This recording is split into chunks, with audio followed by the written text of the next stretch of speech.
messieurs, au nom de la région Nouvelle-Aquitaine, l'Agence de développement et innovation Nouvelle-Aquitaine et de tous les partenaires de cette campagne de communication autour des programmes européens pour le financement de l'innovation et de la recherche sur la période 2021-2027, je vous souhaite la bienvenue à cette séance de lancement. Celle-ci fait partie d'une programmation de 10 réunions thématiques projetées tout au long du premier semestre 2021.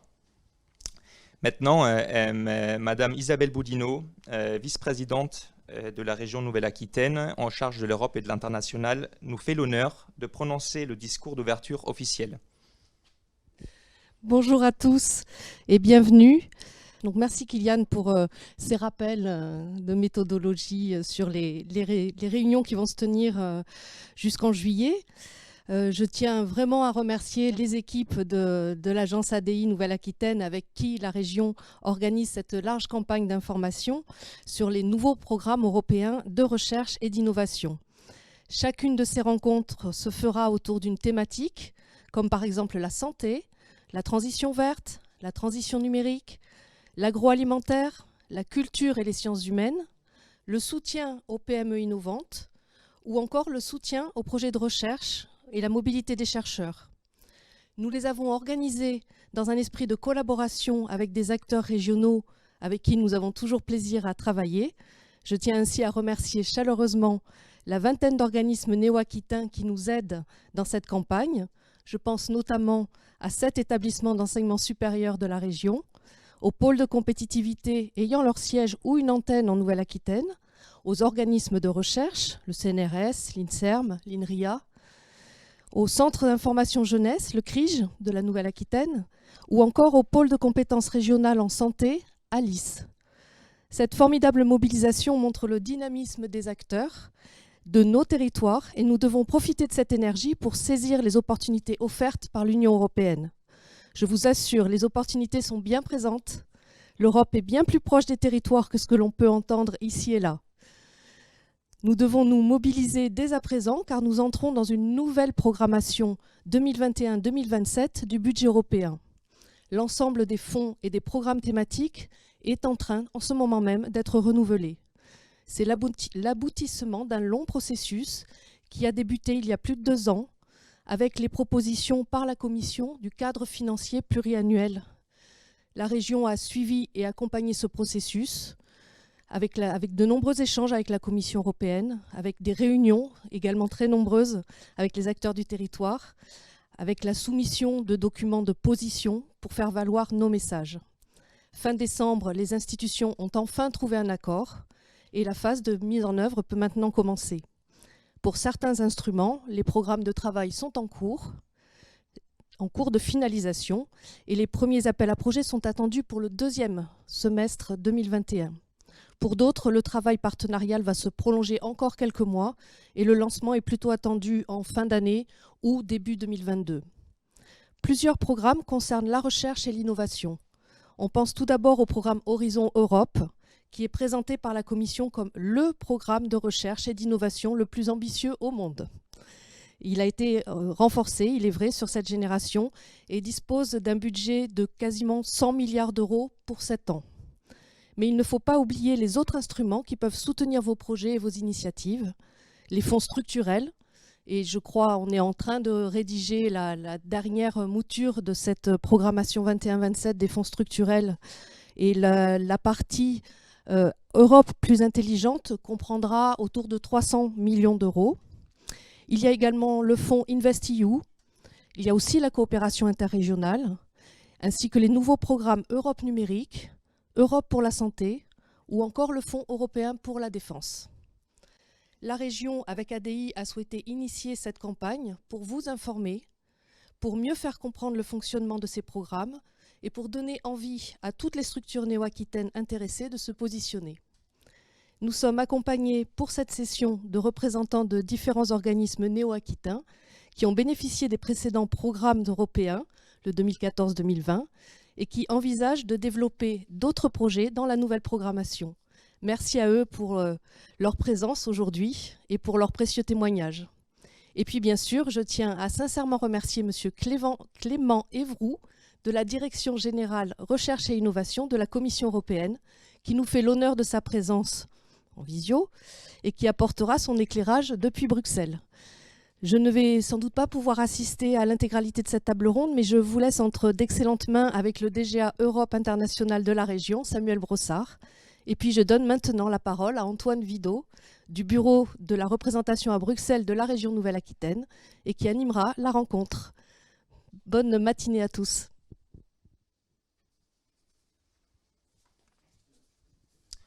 Merci Madame la Vice-Présidente. Maintenant, vous allez découvrir un panorama des différents programmes européens pour le financement financement de l'innovation et de la recherche et leurs objectifs respectifs. Cette session, comme l'a dit Madame la Vice-Présidente, est animée par Antoine Vidot, chargé de mission à la représentation de la Nouvelle-Aquitaine à Bruxelles.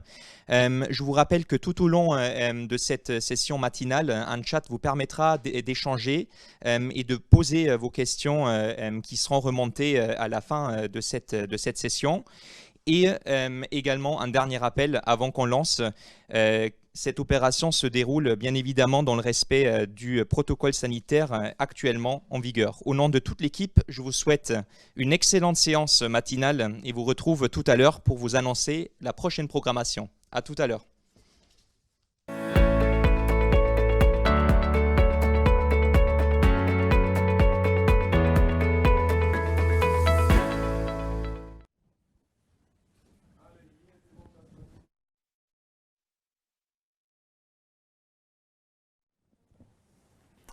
Merci Madame Boudinot pour ces propos introductifs et pour avoir donné le top départ de cette campagne d'information. Bonjour à tous qui nous suivez en ligne depuis les quatre coins de la région Nouvelle-Aquitaine. Bonjour à nos intervenants du jour et bienvenue sur ce plateau virtuel qui est, je pense, une première pour une majorité d'entre nous. Donc je m'appelle Antoine Vidot, je travaille pour le bureau de représentation de la région Nouvelle-Aquitaine à Bruxelles et je vais animer nos échanges de ce matin. Je suis aujourd'hui très bien entouré puisque j'ai autour de moi un panel assez représentatif de l'écosystème de la Nouvelle-Aquitaine, cet écosystème de recherche et d'innovation qui se positionne ou cherche à se positionner sur les programmes européens de recherche et d'innovation. À la fois pour renforcer nos capacités en région, mais aussi pour valoriser nos expertises et nos savoir-faire auprès d'autres universités, d'autres centres, d'autres entreprises, d'autres acteurs de la recherche et de l'innovation à travers l'Europe et aussi, dans certains cas, dans le monde entier. Je vais donc, si vous en êtes d'accord, vous présenter succinctement à tour de rôle pour les participants qui nous suivent et je vais procéder par ordre alphabétique. Tout d'abord, je voudrais vous présenter les excuses de Madame Baraille qui devait nous joindre depuis l'Université de Pau et qui a eu un empêchement de dernière minute. Je voudrais vous présenter Samuel Brossard. Samuel Brossard, bonjour. Vous êtes directeur général adjoint du pôle Europe international du Conseil régional de Nouvelle-Aquitaine. Vous supervisez plusieurs services, dont le bureau de Bruxelles dont je fais partie, mais aussi des directions en charge de la coopération entre la Nouvelle-Aquitaine et d'autres régions européennes en Europe et dans le monde. Mais aussi, vous supervisez des équipes qui sont en charge de la gestion des fonds européens qui sont délégués aux régions, les fonds structurels, qui sont plus connus sous leurs acronymes FEDER, FSE, FEAMP et FEADER. Donc vous avez une expérience dans le domaine Europe des collectivités territoriales depuis une petite vingtaine d'années. Donc merci d'être là, bienvenue. Merci beaucoup Antoine, bonjour à tous. Magali Clavé-Henry, bonjour. Vous travaillez au sein de Rescol, donc une PME basée en Nouvelle-Aquitaine, une PME spécialisée dans l'étude des applications industrielles innovantes pour des matériaux polymères. Alors, sous ce mot un peu technique, on peut y inclure les matériaux composites, les résines, les encres, aussi les matériaux adhésifs. Et vos clients travaillent dans des secteurs assez variés, que ce soit l'aéronautique, le spatial, la défense, mais aussi le transport, l'énergie ou la santé. Au sein de cette entreprise, vous êtes en charge de développer la participation à des projets collaboratifs et aussi d'explorer les voies d'exploitation des résultats de ces projets. Bienvenue aussi. Merci, bonjour à tous. Monsieur Evroux, bonjour. Clément Evroux, vous nous rejoignez depuis Bruxelles. Vous travaillez à la Commission européenne au sein de la Direction générale recherche et innovation. Et vous êtes assistant du directeur en charge du Centre de conception de la politique de recherche. Vous avez suivi la mise en place du programme Horizon Europe et plus particulièrement son plan stratégique. Alors un petit mot peut-être pour ceux qui ne connaîtraient pas cette administration. La Direction générale recherche et innovation, c'est un peu l'équivalent d'un ministère au niveau européen. C'est un ministère qui est chargé de développer les politiques de recherche, mais aussi de coordonner et de suivre la mise en œuvre du programme de financement Horizon Europe. Cette administration compte à peu près 1000 agents, je crois. Et, voilà. Et dans des fonctions passées, je crois que vous avez travaillé au CNRS et vous avez été aussi point de contact pour les acteurs français sur les aspects juridiques et financiers du programme Horizon 2020. Donc bienvenue à vous. Bonjour, merci. Bonjour Hervé Floch. Hervé Floch, vous êtes directeur général du pôle de compétitivité Alpha, route des lasers et des hyperfréquences. Donc c'est un pôle de compétitivité qui a été créé en 2017 et qui est issu de la fusion entre le pôle route des lasers et le pôle Elopsis. Donc vous avez des antennes dans différentes villes de la région, mais notamment à Bordeaux et à Limoges. Et en tant que pôle de compétitivité, vous êtes chargé de développer une dimension européenne, à la fois pour le pôle en tant qu'organisme, mais également pour vos adhérents. Vous êtes aussi impliqué dans différentes structures européennes pour porter la voix des pôles de compétitivité au niveau français et au niveau européen. J'en citerai deux, mais juste l'Alliance européenne des clusters qui a été créée en 2019 pour fédérer les pôles et les clusters européens. Et aussi, vous êtes impliqué dans les démarches initiées par la Commission européenne pour améliorer la politique d'excellence des clusters européens. Donc bienvenue à vous également. Guillaume Fuzet, bonjour. Donc vous êtes responsable du pôle Europe de l'INSERM, l'Institut national de la santé et de la recherche médicale, depuis septembre 2018. Avant de rejoindre l'INSERM, vous avez d'autres expériences dans les directions européennes, je crois notamment au commissariat à l'énergie atomique, le CEA.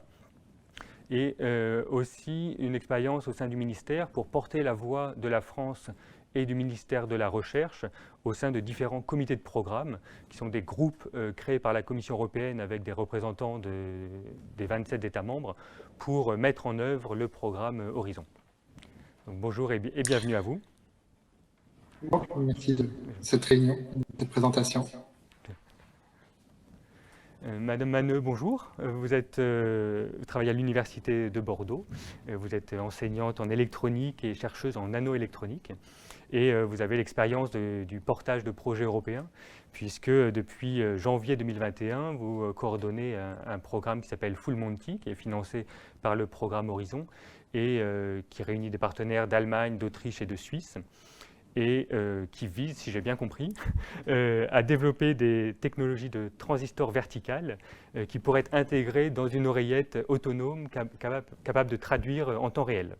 Voilà un exemple concret de projets qui peuvent être financés par les fonds européens.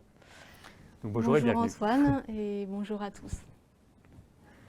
Nous avons également autour de cette table de cette table virtuelle, mais Philippe Moreto de l'Université de Bordeaux. Bonjour Monsieur Moreto. Vous êtes professeur de physique nucléaire et depuis 2018, vous êtes aussi vice-président en charge de la recherche donc de l'Université de Bordeaux. Dans votre parcours au sein de la plateforme technique EFIRA en ex-région Aquitaine ou en tant que directeur du centre d'études nucléaires de Bordeaux-Gradignan, vous avez toujours travaillé de façon interdisciplinaire puisque vos travaux sont à la croisée de différentes disciplines scientifiques et principalement la physique nucléaire et les sciences de la vie. Je crois que vous avez aussi l'expérience de projets européens passés puisque vous avez participé à différents consortiums des précédents programmes cadres pour la recherche et l'innovation de l'Union européenne. Donc bienvenue à vous également. Bonjour à toutes et à tous. Et enfin, bonjour à Monsieur Roy. Pierre Roy, vous êtes directeur adjoint au sein de la direction des relations avec les entreprises du CNRS, le Centre national de la recherche scientifique. Vous avez rejoint le CNRS en 2006, où vous avez exercé différentes fonctions, notamment autour de la valorisation et de l'innovation. Vous accompagnez maintenant le développement de projets, et notamment européens, au sein du CNRS. Et vous avez commencé votre carrière en tant que chercheur, mais vous avez aussi l'expérience du secteur privé, où vous avez exercé, je crois, pendant 18 années. Donc bienvenue à vous tous. Merci, un grand merci d'être présent avec nous aujourd'hui. J'espère que je n'ai pas dit trop de bêtises dans ces petites présentations, dans ces petits mots de présentation qui sont forcément non exhaustifs. Voilà, si vous voulez corriger quelque chose, n'hésitez pas. Je souhaiterais maintenant peut-être commencer cette table ronde par un petit tour de table. Et je voudrais vous poser une première question pour vous demander quel est selon vous le message principal, l'idée principale que représentent les programmes européens pour la recherche et l'innovation pour vous ou pour votre organisme. Voilà, en quelques mots, si vous voulez nous faire part de vos idées. Alors, je ne sais pas si quelqu'un veut commencer, sinon on peut... Monsieur Moreto, vous voulez commencer? Allez. Merci de me donner la parole. Alors, en quelques mots, mais très rapide. Voilà. Pour moi, l'essentiel, c'est la participation à des réseaux, la mise en place des réseaux au niveau européen qui offre beaucoup d'opportunités. Ça, c'est un élément fondamental parce que ça permet d'anticiper en fait sur les appels d'offres et surtout donner une grande visibilité internationale. Et pour moi, c'est l'essentiel. Après, bien sûr, les financements, ça c'est évident. Après, à titre personnel, moi j'ai développé une activité de recherche qui a été adossée à des projets européens et qui m'a permis de développer cette activité. Au niveau interdisciplinarité, sans ça, je n'aurais peut-être pas pu développer cette activité. Merci. Est-ce qu'on peut donner la parole à quelqu'un en visio, peut-être? Est-ce que... Pardon, je vais rebondir sur le propos de Philippe Moreto, que je salue au passage. Et bonjour à toutes et tous. Oui, je pense que un grand programme comme Horizon Europe, hein, qui est encore plus musclé, on va dire, financièrement parlant, que son prédécesseur H2020, c'est la compétitivité de l'Europe par la recherche et l'innovation. La crise que nous traversons, plus que jamais, va mettre en avant la recherche et l'innovation pour le rebond et rester sur le premier plan de la scène internationale. Magali Clévary. Je viens reprendre une idée qui a été, les idées qui viennent d'être élaborées. L'accès à des compétences complémentaires à un très haut niveau, à la pointe de l'état de l'art au niveau européen, c'est effectivement quelque chose, c'est le principal apport que je pourrais citer dans les programmes européens. C'est vrai pour des universités, des grands organismes, c'est aussi vrai à notre échelle de PME, effectivement. Voilà. Et le second point, c'est la capacité offerte à développer, à accélérer véritablement des travaux de recherche et développement. Voilà. Merci. Ouais. Est-ce que... je vais peut-être prendre la parole. Guillaume Fusé. Au niveau de l'INSERM, c'est sûr que la qualité et l'excellence de la science et le réseau, c'est le premier point de ce qu'apporte Horizon Europe. Mais ce que je dirais surtout, c'est la diversité de la recherche qu'on peut faire, c'est-à-dire que l'INSERM, qui est un organisme national, fait de la recherche du laboratoire au lit du patient. Et quelque part, c'est ce que permet Horizon Europe avec la diversité de financement d'une recherche frontière amont à des essais cliniques, à de l'innovation technologique, avec à chaque fois des outils un peu spécialisés, mais qui permettent à chaque chercheur, en fonction de la recherche qu'il fait, de sa positionnement sur la chaîne de l'innovation, de se positionner et de trouver la bonne manière d'arriver à accélérer sa recherche au meilleur niveau et de pouvoir faire ce qu'il a envie de faire, soit très amont, soit très aval, soit passer de l'un à l'autre. Effectivement, c'est cette diversité de recherche qui est importante. Merci. Madame Maneux, vous voulez bien continuer sur cette lancée. Donc, pour moi, les programmes européens, en tant que chercheuse, c'est-à-dire mon témoignage est plus vis-à-vis de l'utilisation au plus près de ces fonds. C'est à la fois de la recherche haut niveau et collaborative. Collaborative parce que effectivement, ça permet de de rencontrer des équipes de recherche, que ça soit du point de vue académique ou du point de vue également industriel, donc là côté plutôt recherche et développement, et de très haut niveau, parce que pour pouvoir décrocher de tels projets, c'est vrai qu'il faut démontrer un certain niveau d'état de l'art, et la volonté aussi de montrer des complémentarités au sein du consortium. Ça, c'est pour l'aspect haut niveau et collaboratif. Je l'ai dit, c'est avant tout démontrer que les partenaires offrent ensemble quelque chose qui est unique et qui se justifie de par leur savoir-faire et leur recherche propre. Voilà ce que ça veut dire pour moi, les programmes européens. Merci. On va repasser en visio. Est-ce que M. Roy voulait prendre le relais? Oui, volontiers. Donc effectivement, le message principal que je voudrais transmettre, d'une part, effectivement, bon, le CNRS connaît bien les projets d'excellence scientifique, en particulier le pilier 1 vers l'IRC, mais il est clair qu'un enjeu, enfin, je dirais un message fort qu'on souhaite faire passer dans le cadre d'Horizon Europe, c'est, comme ma collègue, effectivement, sur le collaboratif et en particulier le collaboratif avec les entreprises. Oui, on veut faire de la belle recherche sous financement européen, sur des objectifs européens. Dans le cadre d'Horizon Europe, ça est possible. Ça aura un enjeu fort pour nous et pour nos partenaires entreprises. Très bien, merci. Samuel Brossard, pour la région, est-ce que vous voulez... Oui, peut-être. Qu'est-ce que ça représente pour vous, les programmes européens? Pas un regard sur la structure que je représente, bien entendu, parce qu'on ne bénéficie pas en tant que tel des financements Horizon, mais moi, ce qui m'intéresse, c'est finalement la panoplie des fonds européens qui sont offerts au territoire. Il y a bien sûr le sujet Horizon Europe, qui est, vous venez de dire, un petit peu plus dans l'excellence. Et puis de l'autre côté, on va avoir des fonds structurels, recherche aussi, qui sont vraiment la colonne vertébrale des programmes qu'on peut avoir. Donc on a cette cohérence entre les différents outils qui est intéressante.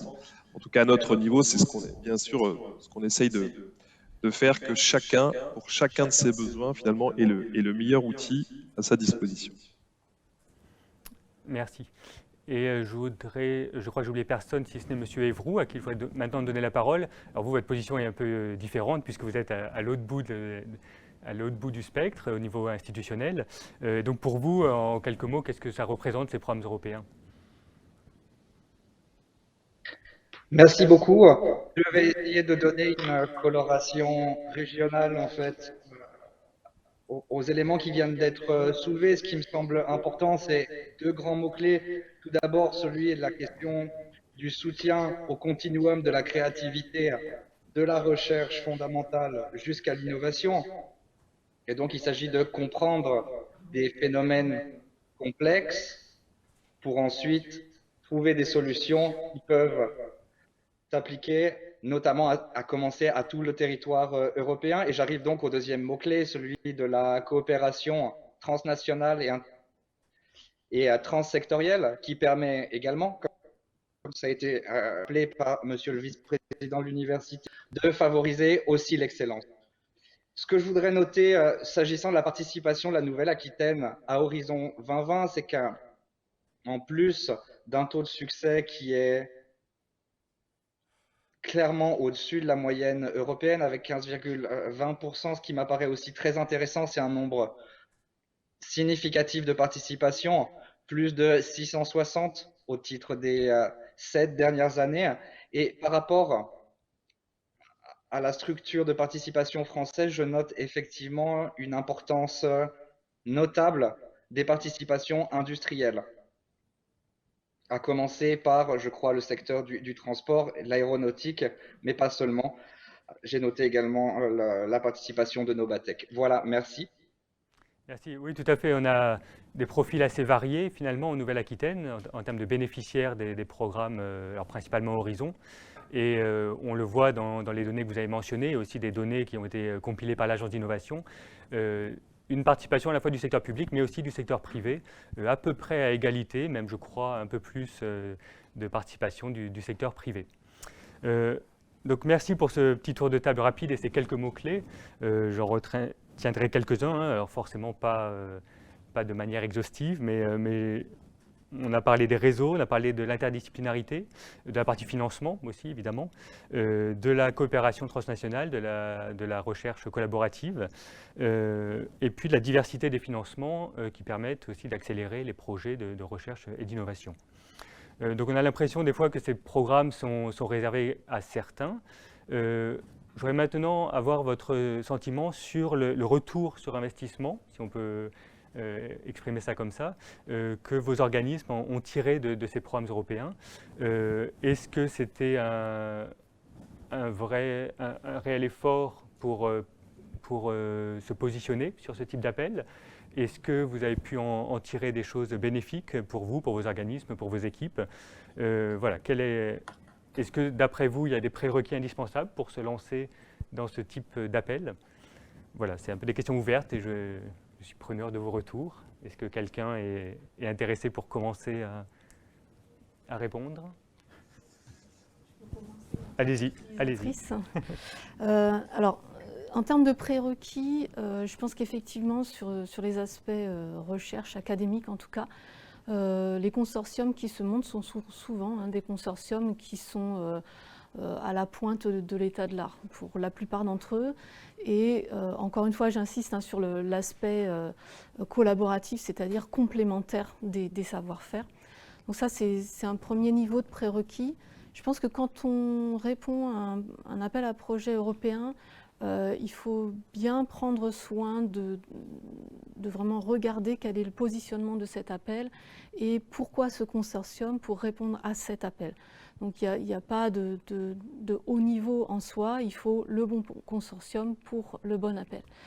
Ensuite, s'agissant de ce qu'on en retire, outre évidemment des budgets qui sont très intéressants, bien plus intéressants que ceux par exemple proposés au niveau national, c'est avant tout de la visibilité. Il y a un rayonnement qui est induit par cette collaboration intense entre différents pays qui permet ensuite d'être plus visible sur tout ce qui est, comme aujourd'hui par exemple, participer et se faire connaître au sein de nos établissements, de notre pays et au-delà, au niveau de l'Europe. Donc ça, c'est quelque chose qui est très important aussi, la visibilité. Et pour terminer, je dirais que peut-être une recommandation pour mes collègues, c'est ne pas avoir peur finalement, parce que quand on regarde les taux de succès s'agissant des appels à projets nationaux de l'ANR, finalement c'est relativement proche. Et puis c'est toujours le premier pas qui compte, et ensuite on apprend à se positionner, et puis on apprend à répondre à ces appels à projets. Donc voilà mes messages pour faire court. Merci. Monsieur Moreto, est-ce que vous, au point de vue université de Bordeaux, est-ce que vous partagez ces éléments? Oui, sur le retour sur investissement, et qu'est-ce que l'université de Bordeaux en tant qu'établissement a retiré donc des soutiens européens. Ce que je retiens avant tout, c'est le fait que nos enseignants-chercheurs et nos chercheurs sont très actifs maintenant dans ce domaine-là. Les choses, quelque part, ont changé. À titre indicatif, entre 2014 et 2020, le nombre de projets européens adressés par l'université a doublé, avec des efforts des enseignants-chercheurs, évidemment, des efforts de l'établissement pour accompagner. Les enseignants-chercheurs ont été très actifs sur des projets très divers, que ce soit dans le programme Horizon 2020, bien sûr, d'autres programmes, on parle d'Erasmus+, on parle bien sûr sur les projets Interreg, on parle par exemple de projets très concrets autour, je pense par exemple à la KIC EIT Raw Materials, qui sont des éléments fondamentaux pour l'évolution et pour notre société. À l'heure actuelle, on a environ 150 projets de recherche auxquels l'université participe. Et l'université, ce sont des projets très divers. Christelle parlait de collaboratif, ça c'est fondamental, hein, sur des projets collaboratifs, sur évidemment des projets plus individuels. Hein, n'oublions pas les ERC, hein, qui sont quand même un label très important qui nous permet, nous les académiques, hein, de témoigner de notre niveau. J'hésite parfois à parler d'excellence, mais il faut bien employer le terme à ce niveau-là, des bourses de mobilité, et l'établissement s'est hissé à la 3e place des établissements français en matière de nombre de projets financés. Donc ça, pour nous, c'est une certaine fierté aussi, je n'ai pas honte de le dire, hein. Mais ça repose surtout sur l'appétence de nos chercheurs et enseignants-chercheurs à s'engager dans ces projets, ce qui est, on le sait, pas si simple au départ. Bon, j'ai insisté sur les projets de recherche. On a un panel de projets très large. On va du très fondamental jusqu'à des projets qui sont des projets en rupture technologique. Hein. Par exemple, le fait que coordonne Christelle sur les transistors, je pense qu'elle en parlera peut-être un peu plus tout à l'heure, enfin je ne sais pas. Je ne vais pas dévoiler le sujet, mais qui sont des projets extrêmement importants dans le cadre de son laboratoire, hein, l'IMS. Je rappelle, 3 fêtes la même année, il y a de quoi quand même mettre l'accent et mettre un petit focus sur cette appétence du laboratoire, hein, pour les projets européens.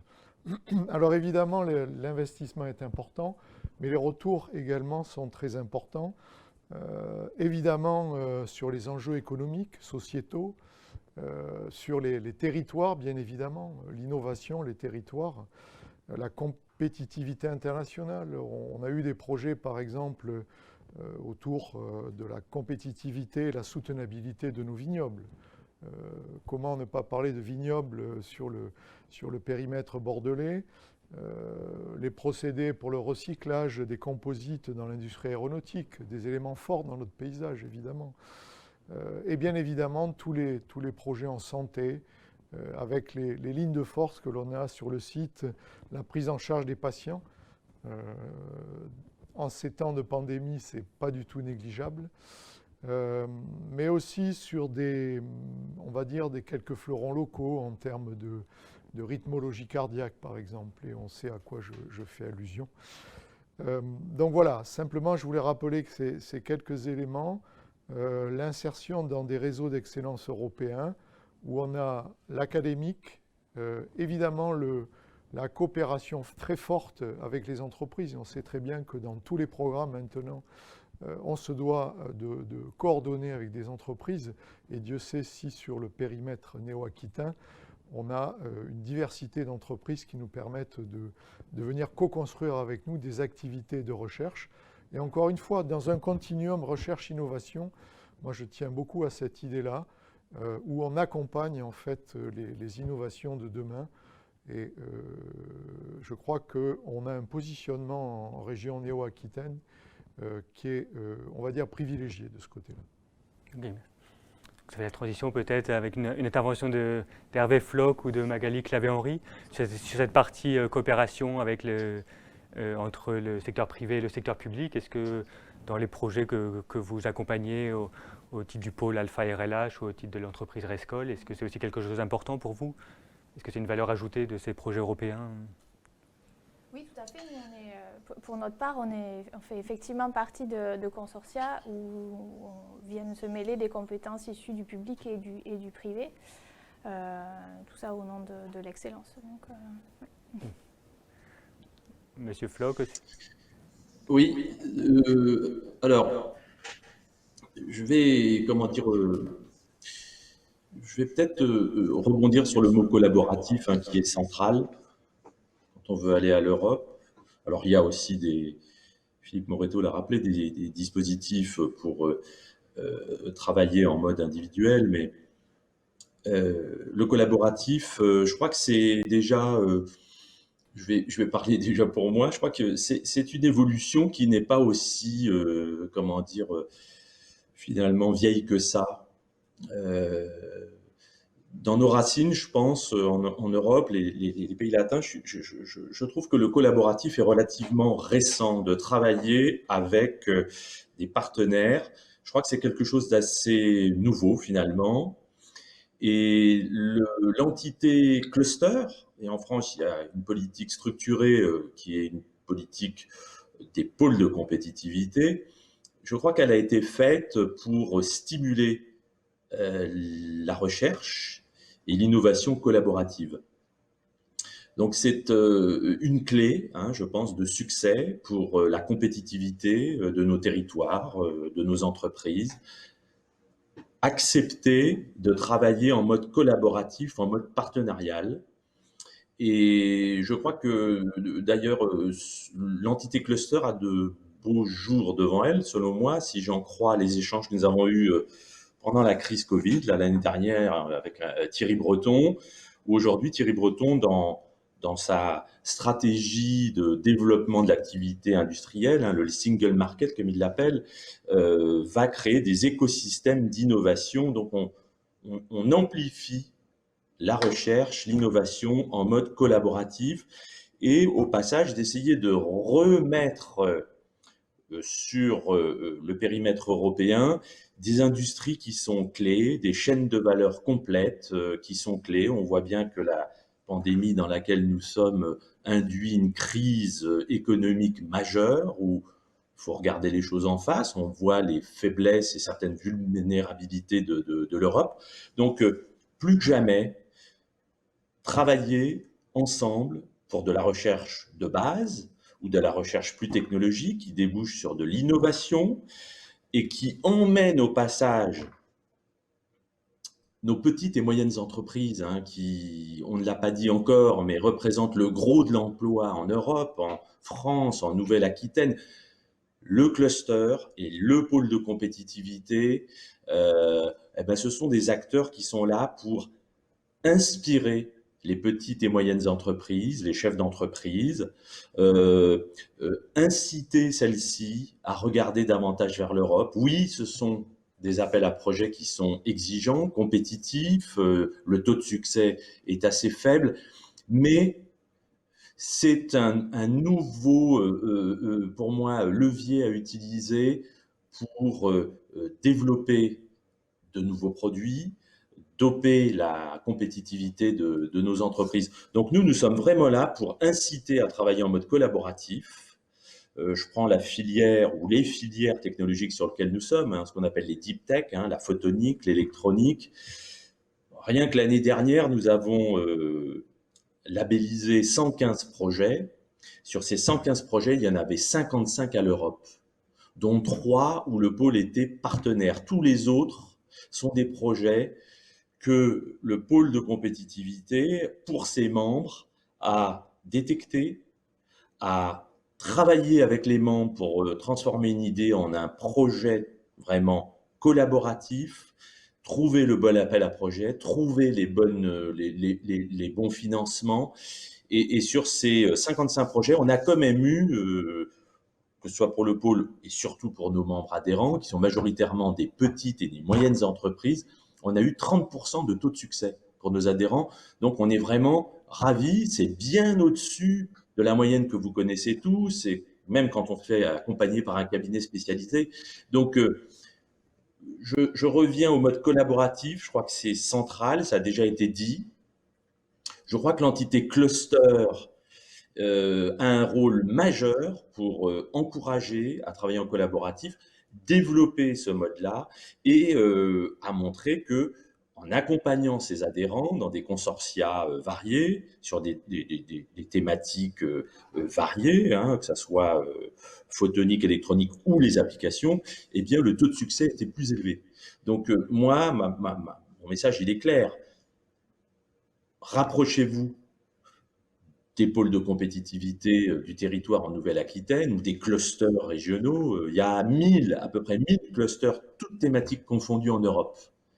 Et vraiment, je crois que si l'Europe, d'ailleurs, a décidé de mettre en place, dans le cadre du Single Market, qui va recevoir 3,7 milliards d'euros dans Horizon Europe, si je ne dis pas de bêtises, il va y avoir un dispositif qui s'appelle la Joint Cluster Initiative, qui succède un programme qui s'appelait COSME et qui est là pour vraiment aider les clusters sur le périmètre européen à accompagner leurs membres, des acteurs académiques, mais des acteurs de l'entreprise, et je pense surtout aux petites et moyennes entreprises parce qu'elles sont moins bien gréées que les ETI ou les grands groupes pour aller à l'Europe. Donc je crois qu'il faut regarder ça plus attentivement, encourager ça au niveau du territoire Nouvelle-Aquitaine. Et je crois que pour gagner, il ne suffit pas d'avoir une super idée, un super projet, il faut gagner en influence.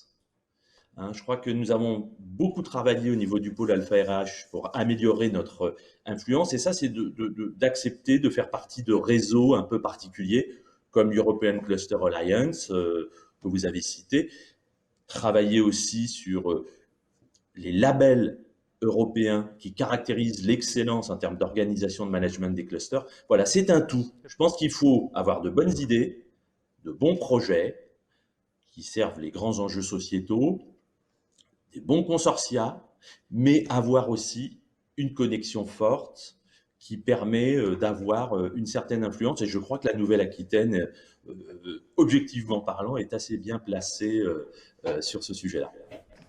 Merci. Justement, cette diversité d'acteurs, est-ce que, M. Evroux, c'est aussi une attente de la part de la Commission européenne? Est-ce que vous identifiez ça comme une valeur ajoutée pour répondre aux défis sociétaux qui se posent aux acteurs européens? Merci beaucoup pour votre question. La réponse est oui, effectivement, avec sans doute deux éléments pour vous répondre. D'abord, les grandes problématiques mondiales, à commencer par malheureusement la pandémie du Covid-19, mais également les transitions écologiques et numériques, sont des phénomènes complexes qui demandent de la coopération entre les chaînes de valeur, puisque c'est un élément qui a été mentionné, mais également dans les territoires, entre les différents acteurs. Et sans doute, j'aimerais aussi mettre en lumière ce matin, parce que je crois que c'est le mot choisi, pour saluer aussi l'université européenne à laquelle participe l'université de Bordeaux, qui s'appelle Enlight, et qui permet aussi de prendre en considération, je dirais, la dimension temporelle des investissements de l'Union européenne dans la recherche et l'innovation pour la fin des personnes qui seront impactées dans leur vie professionnelle aussi par ces transitions, à commencer par la transition numérique, mais aussi pour préparer la compétitivité de demain avec les jeunes générations aujourd'hui en formation. Merci. Peut-être aussi pour continuer sur cette question de valeur ajoutée, j'aurais demandé à M. Roy et M. Fusé votre position en tant que CNRS et INSERM. On peut penser que c'est des organismes déjà très importants. Est-ce que ces programmes européens sont une valeur ajoutée? Qu'est-ce que ça représente, en tout cas, au sein de vos organismes? Et voilà, on voit que le CNRS et l'INSERM sont bénéficiaires de beaucoup de projets européens. Qu'est-ce que vous en retirez, vous, en tant que grand organisme de recherche? Peut-être, je vais peut-être commencer, si vous voulez bien. Donc, effectivement, oui, le CNRS est très investi. Et par exemple, sur Horizon 2020, nous avons quand même reçu plus d'1 milliard d'euros de subventions. Certes, principalement sur le pilier 1 d'excellence, les ERC, les Marie Curie, mais ça reste aussi quand même beaucoup de place pour le pilier 2 en particulier, qui était d'Horizon 2020, donc qui était très, très collaboratif. Donc, peut-être aussi le message que je voudrais faire passer en termes de prérequis, c'est qu'effectivement, il faut que nous soyons prêts à organiser pour accompagner nos porteurs de projets ou nos partenaires, et en particulier donc via par exemple, nous avons des ingénieurs projets européens pour le montage, en particulier la coordination. Ça aussi, ça va être un enjeu important d'être coordinateur des projets pour effectivement orienter la recherche le plus possible. Et puis aussi, une fois que le projet est accepté, être capable de suivre le déroulement de ces projets. Ça aussi, c'est des prérequis indispensables, de telle façon que nos chercheurs, mais aussi nos partenaires, en particulier entreprises et PME, qu'on puisse passer le message, vous n'êtes pas tout seul, c'est pas si compliqué que ça. En fait, en tout cas, on arrive à maîtriser cette complicité, que ce soit au CNRS ou dans les services de nos nos partenaires de mixité afin effectivement de répondre à cet enjeu national hein, qui est ce plan national d'amélioration de la participation française hein, au dispositif européen de financement de la recherche et innovation. Voilà, vraiment, c'est un effort national de tous les acteurs, aussi bien au niveau région, et j'en retiens aussi le message des pôles de compétitivité. Oui, c'est un lieu important pour construire des consortiums, dialoguer avec les PME en particulier, et construire les projets de demain. Merci. J'en profite du coup pour faire de la publicité pour l'atelier qui aura lieu cet après-midi et qui sera justement dédié au montage de projets, à la fois en tant que partenaire ou aussi en tant que coordinateur. Donc ce sera la deuxième session de cette campagne cet après-midi. Monsieur Fuzet, vous vouliez intervenir? Oui, par rapport à votre question, effectivement, le bilan le plus facile, c'est toujours le bilan financier. On voit bien qu'on arrive à sortir des chiffres et que, par exemple, pour l'INSERM, c'est plus de 20% du financement annuel qui provient de fonds européens. Mais je pense qu'il faut dépasser cela. C'est surtout, et je pense que ça a été dit X fois, la collaboration qui est importante. Collaborer avec les meilleurs Européens, avec les très bons industriels, avec d'autres instances scientifiques, et puis surtout pouvoir faire une recherche multidisciplinaire. On voit bien qu'à l'heure actuelle, il est quasiment improbable d'arriver à sortir une solution par rapport aux grands enjeux mondiaux qui ne soit pas en partie numérique, en partie sur la santé, en partie sur plein de choses. Donc ça, c'est très important. Et ensuite, donc ça, c'est des avantages majeurs hein, de ces programmes, mais surtout aussi ce qu'il faut voir derrière, c'est que, et je pense que ça a été abordé par mon collègue du CNRS, c'est qu'il y a toute une logistique et une mécanique à mettre en place. Donc là, moi, je tiens à remercier, mais je pense que tout le monde fait les mêmes efforts. Hein, nos gens, ce qui est mis en avant, c'est la science, mais quelque part derrière, il faut des gestionnaires. Et là-dessus, il y a des gros efforts qui sont faits par les gestionnaires au niveau de l'INSERM, je suppose chaque organisme. Au niveau du montage de projet aussi, il y a vraiment des choses qui sont... Avoir les taux de notre collègue du cluster, on ne va pas être dans la moyenne européenne, mais au-dessus, c'est-à-dire gagner un retour sur investissement encore plus important. Il faut des délais de montage, ça peut être l'ingénieur de projet comme l'a dit CNRS, ça peut être une CERN transfert comme nous avons nous, etc. Mais il y a plusieurs solutions, mais ça permet derrière de passer outre les barrières et de gagner des parts de marché importantes au niveau européen et de réussir. Et donc, point 1, c'était la qualité de la science. Point 2, c'était la logistique à mettre en place derrière, qui ne se voit pas, dont on parle peu, mais qui est quand même pas non négligeable, si on peut être important et être un acteur majeur. Et point 3, je crois que ça a été cité aussi par mon collègue sur dans le cluster, c'est que tout ça, ça mérite, ça demande un effort aussi un peu politique et d'influence. C'est-à-dire que quelque part, il faut être dans les réseaux au niveau européen, il faut se faire Bruxelles.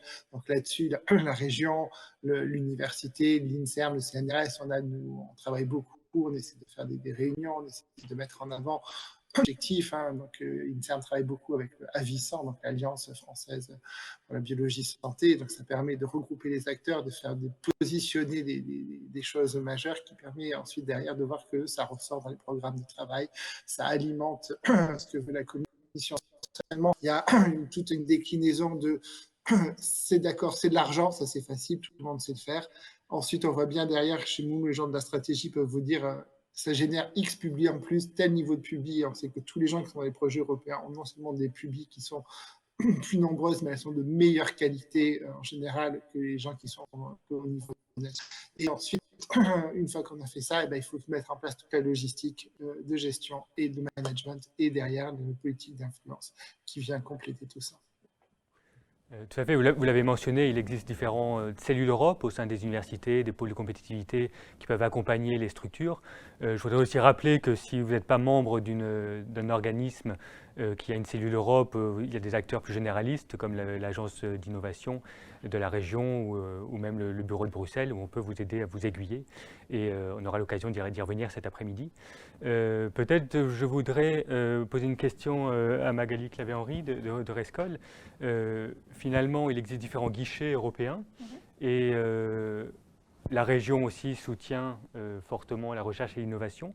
Et on peut se demander, avec l'exemple d'une PME, et puis on pourra reprendre l'exemple des différentes structures, comment vous travaillez sur cette complémentarité entre les différents programmes de financement comment est-ce que vous décidez d'aller sur un programme européen ou pas?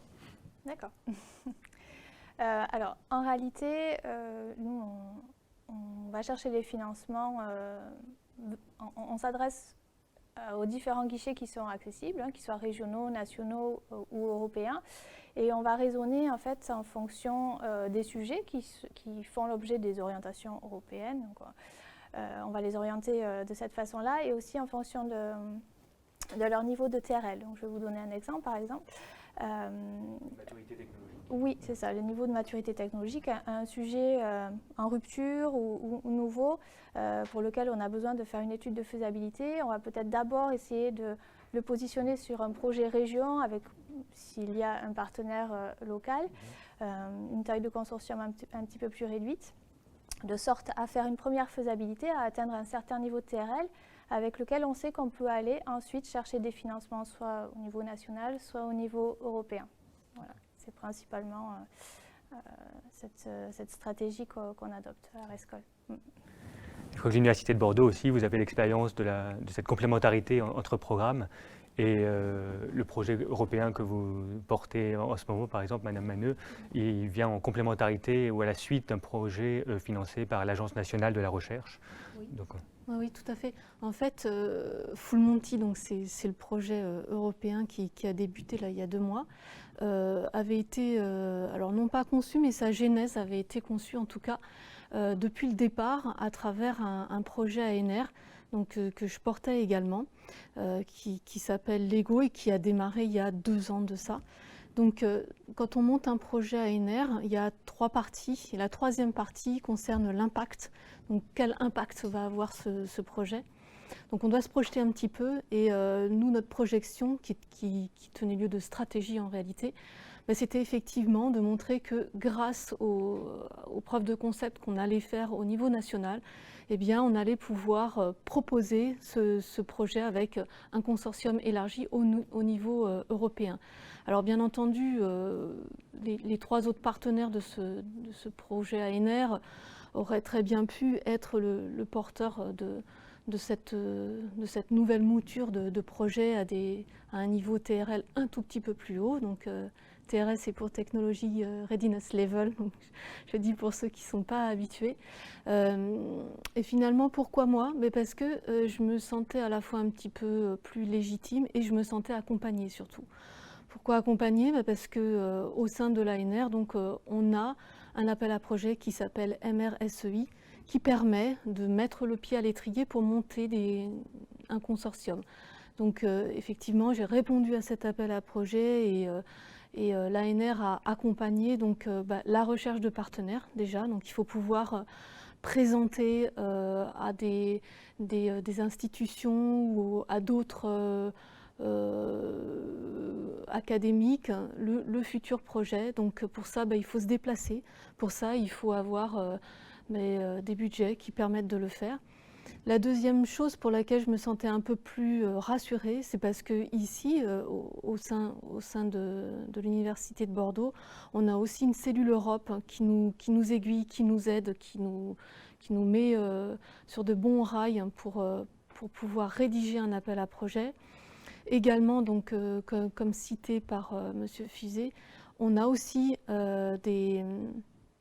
des project managers, des ingénieurs projets qui nous aident à la rédaction sur les parties administratives, sur les parties budgétaires. Donc ça aussi, sur les aspects CNRS, c'est très très important. Et puis finalement, au sein de mon laboratoire, le laboratoire donc, IMS, pour intégration du matériau au système, on est aussi accompagné par une petite cellule de 2 personnes qui prennent le relais également sur des aspects administratifs, par exemple au quotidien, non seulement quand on monte un appel à une proposition, mais aussi pour suivre le projet plus tard. Donc voilà pourquoi tout ça, ça fait des bons ingrédients qui font que voilà, on se fait confiance pour se projeter et être porteur de projet. Donc l'écosystème, je dois dire, donc européen, national, régional et universitaire, nous aide bien à nous rassurer. Merci pour ces éléments. Je voudrais maintenant poser une question à Monsieur Évroult, puisque, donc vous l'avez compris, tous les programmes européens sont adoptés sur des périodes de 7 ans. On est en train de commencer une nouvelle période pour 2021-2027. Et donc je voudrais savoir, Monsieur Évroult, quelles sont les grandes priorités que la Commission donne pour cette nouvelle programmation et donc pour ces nouveaux programmes. Voilà, si vous pouvez nous aider à mieux comprendre la philosophie qu'il y a derrière ces programmes de financement. Avec plaisir. Je vous propose d'en parler en 2 temps. D'abord, je vais vous donner les objectifs du programme Horizon Europe et ça permettra de commencer à répondre à votre question en compte ce à quoi sont destinés nos investissements européens en termes de recherche et d'innovation. Et ensuite, dans un deuxième temps, je souhaiterais avec vous discuter de manière un peu plus précise sur l'interface entre la recherche et l'innovation dans le programme cadre et les priorités politiques de l'Union qu'on a déjà mentionnées ce matin, à savoir les transitions écologiques, la transition numérique et la résilience et préparation de l'Europe. Alors, pour commencer avec les objectifs du programme cadre Horizon Europe, ils sont au nombre de 3 et ils présentent également l'avantage d'être en grande partie reflétés dans l'architecture du programme. Le premier objectif d'Horizon Europe, c'est de renforcer les bases scientifiques et technologiques de l'Union européenne. Pour le dire autrement, ce premier objectif, c'est un objectif de soutien à la créativité et à l'excellence des chercheurs en Europe tout au long de la carrière. Ça veut dire que, en plus du Conseil européen de la recherche qu'on a cité et qui effectivement voit son budget renforcé, ce qui permettra de nouveau à de plus nombreux chercheurs d'être en position pendant 5 ans de conduire leurs projets risqués en constituant une équipe. Donc au-delà du Conseil européen de l'innovation, on continue effectivement à soutenir le programme Marie Curie qui finance la formation à l'international des chercheurs et donc tout au long de leur carrière, à commencer par les jeunes chercheurs. Au-delà de cet objectif de renforcement des bases scientifiques et technologiques, le programme cadre Horizon Europe souhaite également contribuer par la recherche et l'innovation à la réalisation des objectifs du développement durable des Nations Unies. J'aimerais là, parce que je vais y revenir dans un instant, juste mentionner pour mémoire que la science, l'innovation et la technologie sont mentionnées par les Nations Unies comme un élément qui permet comme un catalyseur des changements systémiques qui sont nécessaires pour équilibrer prospérité et respect des limites écologiques. Et enfin, dernier objectif qui était un peu déjà apparent avec la notion de renforcement des bases technologiques, l'objectif également d'Horizon Europe, c'est de contribuer à la compétitivité durable de l'Union européenne. Compétitivité, ça veut dire, au fond, notamment avec le Conseil européen de l'innovation, le soutien aux entrepreneurs et aux entreprises innovantes en Europe dans leur croissance. Avec ceci, j'ai présenté les objectifs du programme cadre. En revanche, maintenant, j'aimerais parler des directions que nous souhaitons emprunter jusqu'en 2024 sur la manière dont nous pensons que les investissements de recherche-innovation doivent contribuer à la transition numérique, écologique et à la résilience de l'Europe.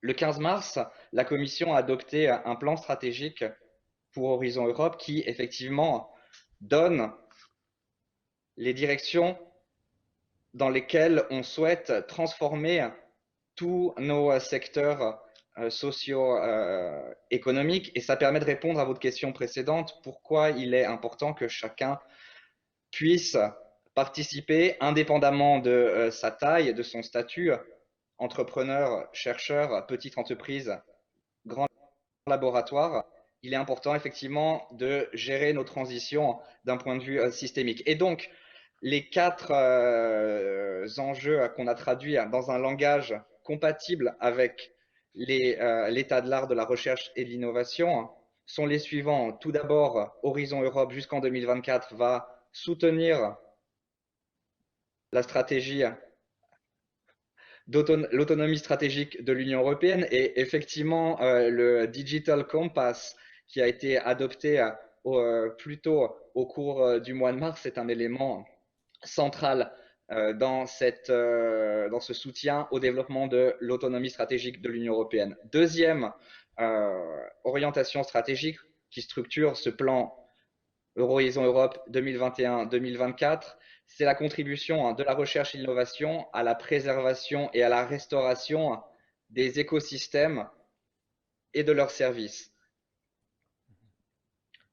La troisième orientation a trait au développement de technologies qui permettront de tirer les meilleures opportunités de la transformation numérique et de nous mettre dans un sentier compatible avec les ambitions d'une Europe neutre en carbone en 2050.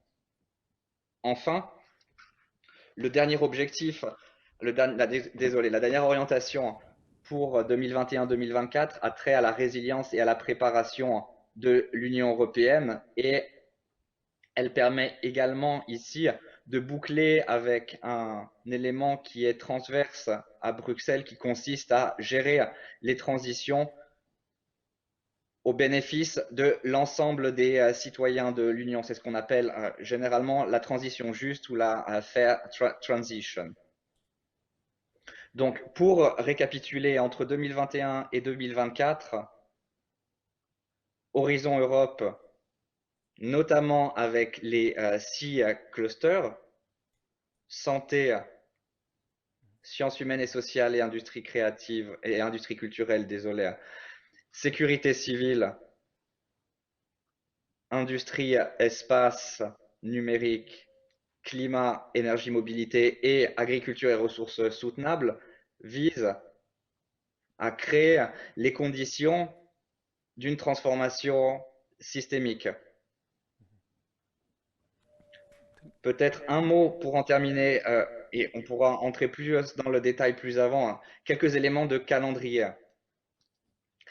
Les premiers les premiers programmes de travail ont été adoptés, à la fois pour le premier pilier, Conseil européen de la recherche, et plus récemment pour le troisième pilier, le Conseil européen de l'innovation. Nous attendons la publication de la partie principale du programme de travail pour 2021-2022, notamment sur les 6 clusters, pour le tout début du mois de mai. Merci. Merci. Vous avez parlé donc du plan stratégique Horizon Europe 2021-2024. Je précise juste qu'il y aura donc un deuxième plan stratégique pour la deuxième partie de la programmation jusqu'en 2027. Avant de faire réagir nos intervenants autour de la table sur ces différentes priorités européennes, je voudrais mentionner peut-être d'autres programmes européens qui existent, qu'on n'a pas forcément en tête, parce que Horizon Europe reste le plus emblématique des programmes de la recherche et de l'innovation. Mais pour cette période 2021-2027, la Commission a toute une panoplie de programmes sur différentes thématiques qui sont susceptibles de vous intéresser. Et donc, je vous encourage fortement à aussi y jeter un coup d'œil. Donc, les fonds structurels, on va y revenir avec M. Brossard dans quelques instants. Le fonctionnement est un peu différent puisque ce sont des fonds européens qui sont gérés directement depuis les régions, donc depuis des équipes à Bordeaux, à Limoges et à Poitiers. Et dans les programmes, ce qu'on appelle sectoriels, qui sont gérés directement par la Commission européenne, on a Horizon Europe, mais aussi on a des nouveaux programmes qui ont été créés pour cette programmation. Un programme sur l'Europe numérique, avec des actions en faveur de l'intelligence artificielle, de la cybersécurité, du calcul de haute performance, des compétences numériques, et aussi de la transformation numérique des entreprises et des acteurs publics. Cette partie sur la transformation numérique va avoir une déclinaison très concrète en Nouvelle-Aquitaine avec la création d'un hub numérique dynamique. Il y a également un nouveau programme qui répond à l'objectif que vous mentionniez, M. Evroux, d'autonomie stratégique de l'Union européenne. C'est le Fonds européen de défense qui aura un volet sur la recherche en matière de défense, mais également un volet sur le développement industriel. Un programme qui a été considérablement renforcé sur la santé, le contexte européen et mondial oblige, avec des actions en faveur des systèmes de soins et de santé publique, mais également des actions pour lutter contre le cancer, pour lutter contre la résistance aux antimicrobiens et aussi en faveur de la santé numérique. Alors, je ne vais pas tous les citer, hein, mais vous les avez sur cette slide. Différents programmes, différentes opportunités de financement et différents appels à projets qui vont être mis en place donc, à partir des prochains mois. Peut-être, avant d'ouvrir la parole autour de cette table ronde, je voudrais donner la parole à M. Brossard. Monsieur Brossard, vous gérez donc une partie des fonds européens, les fonds structurels, qui sont destinés à des projets locaux sur le territoire de la Nouvelle-Aquitaine.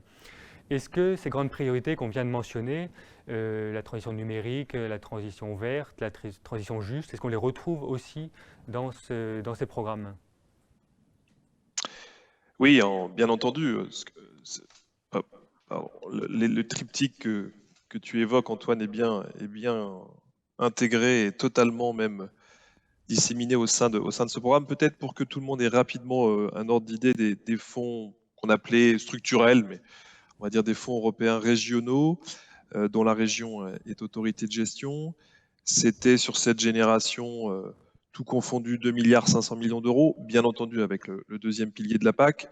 Et si on prend juste la partie qui va concerner la recherche, aujourd'hui c'était peu plus de 230 millions d'euros qui étaient consacrés dans les différentes anciennes régions, puisque vous savez qu'on avait encore ces programmes à l'échelle des anciennes régions au titre du FEDER.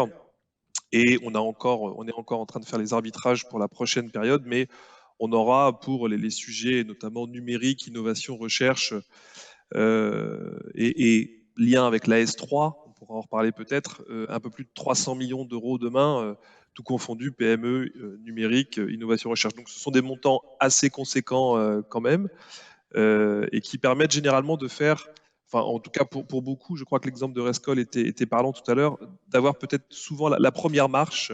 Soit ce sont des crédits ANR, soit ce sont des crédits régionaux et bien sûr aussi des crédits FEDER qui permettent d'être cette première marche parfois à des programmes un peu plus visant un peu plus l'excellence comme Horizon Europe.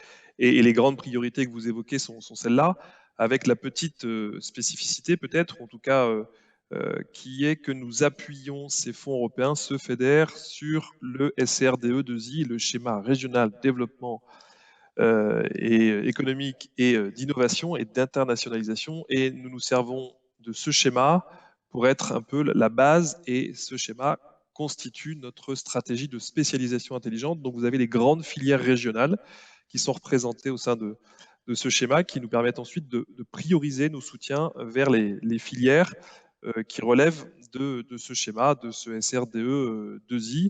Et là aussi, on est encore en pleine discussion avec la Commission européenne, à la fois la DG Régio, mais qui sollicite bien sûr l'ensemble des autres directions générales pour finaliser ce programme d'ici l'été normalement, et pour notamment savoir jusqu'où va le soutien du FEDER. On parlait tout à l'heure de niveau de TRL plus ou moins proche du marché. On est encore dans cet échange avec la Commission pour savoir ce qu'elle accepte de prendre en charge. Ce qui est certain, c'est qu'on a une priorisation très forte à faire sur le soutien à l'innovation, à la recherche collaborative.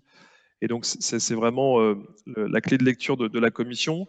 Et on essaye d'y répondre, bien entendu, au maximum. Peut-être un petit point, je ne sais pas si ça sera abordé un peu plus tard ou dans la journée ou dans les autres réunions. On a aussi, vous savez, un label qui a été mis en place, un label d'excellence. Dès lors que vous candidatez pour des programmes Horizon Europe, vous avez parfois la chance d'être retenu et parfois, malheureusement, vous n'avez pas cette chance-là et vous vous arrêtez au milieu du chemin. Et le label qui a été mis en place par la Commission européenne, ce label d'excellence qui vise finalement à donner un avis plutôt favorable à un projet qui n'aurait pas été retenu, et ensuite qui permet de revenir vers les autorités régionales pour solliciter ces fonds-là. Quelque chose sur lequel, en effet, on travaille également pour être en bonne coordination et pour éviter que ce soit des projets qu'on ne connaisse pas et qui ne rentrent pas dans la stratégie. Donc, c'est des choses sur lesquelles on pourra avancer dans les prochaines semaines, dans les prochains mois. Voilà, Antoine. Oui, cette question de complémentarité, de synergie entre les différents programmes est effectivement intéressante. Peut-être avant de questionner M. Fusé sur cette priorité sur la santé, qui a évidemment été mise en exergue dans les derniers mois, est-ce que c'est quelque chose qui répondait à vos attentes? Est-ce que c'est quelque chose que vous anticipez sur les prochains appels à projets européens? Alors, sur la santé, c'est clair qu'on voit bien l'état où a mis la pandémie, où l'état où la pandémie a mis le reste du monde. Donc il faut faire mieux que ce qu'on a fait et reprendre. Donc là-dessus, effectivement, je dirais que quelque part, on est content de voir ce programme qui l'INSERM, je pense qu'il y a un programme qui se passe dans la région de Nouvelle-Aquitaine, a déjà piloté, parce qu'avant ce programme U4Health, il y avait des programmes bien moins dotés, pilotés par la DG Sanco, et on avait des programmes sur la résistance aux antimicrobiens, un autre sur la vaccination, qu'on appelait ce genre de programme. Donc on était leader sur ce genre de truc, et donc là on regarde avec beaucoup de bienveillance l'augmentation du budget. On espère qu'on va pouvoir continuer, et on essaie vraiment de regarder comment on va faire interagir tout ça, c'est-à-dire que il va falloir voir à quel niveau il se positionne pour derrière faire des agendas stratégiques, lancer de la recherche derrière, une fois qu'on connaît les besoins de santé publique. Derrière, on voit bien que U4Health va devoir lancer une BARDA à l'européenne, cette espèce d'agence américaine qui s'appellera ERA en Europe. Donc, quelque part, là aussi, on regarde ça avec un grand intérêt, parce que ça va demander beaucoup d'innovation, beaucoup de travail avec les entrepreneurs, etc., pour pouvoir répondre aux attentes de cette agence. Et donc là-dessus, on essaie d'avoir un rôle dans quelque chose qu'on connaît peut-être mieux, mais qui est facile pour nous, qui est un partenariat cofinancé que met en place la Commission dans l'Horizon Europe sur les pandémies plus parnesses, donc la préparation aux pandémies, qui derrière influencera la BARDA, etc. Donc on voit bien toute cette intrication, et donc là-dessus, on essaie d'être un acteur qui couvre le maximum de domaines en restant sur notre zone, c'est-à-dire la recherche. On n'est pas tout faire, mais grâce à notre rôle central de la recherche, c'était très bien, qui derrière génère de l'innovation et génère aussi de la création et de la valeur. Ça nous permet de suivre ça. Donc, on a vraiment un rôle, et on essaie de suivre toutes ces nouveautés en faisant remonter le maximum d'informations auprès de la Commission. Et comme je le disais souvent, parce que l'INSERM est un acteur qui peut paraître important, mais pour la Commission, on est un petit acteur finalement. Donc on essaie toujours de positionner beaucoup d'éléments, en tout cas sur le preparedness. On a travaillé beaucoup avec nos amis, collègues de Avicent, donc le CNRS, l'INRIA, etc. Je ne vais pas tous les citer, sinon j'en ai pour un certain temps, on est plus d'une dizaine, mais une alliance française qui porte un message, et se fait souvent bien mieux entendre qu'un organisme seul. C'est un point fort, et ça permet de pouvoir répondre à la diversité des financements européens. Oui, tout à fait. C'est vrai que cette démarche collaborative, c'est un des attendus de la Commission européenne, même s'il y a quelques appels à projets qui sont en monobénéficiaire. Mais on la retrouve aussi, cette collaboration, dans la préparation des appels à projets et dans le dialogue permanent avec la Commission européenne. Sur ces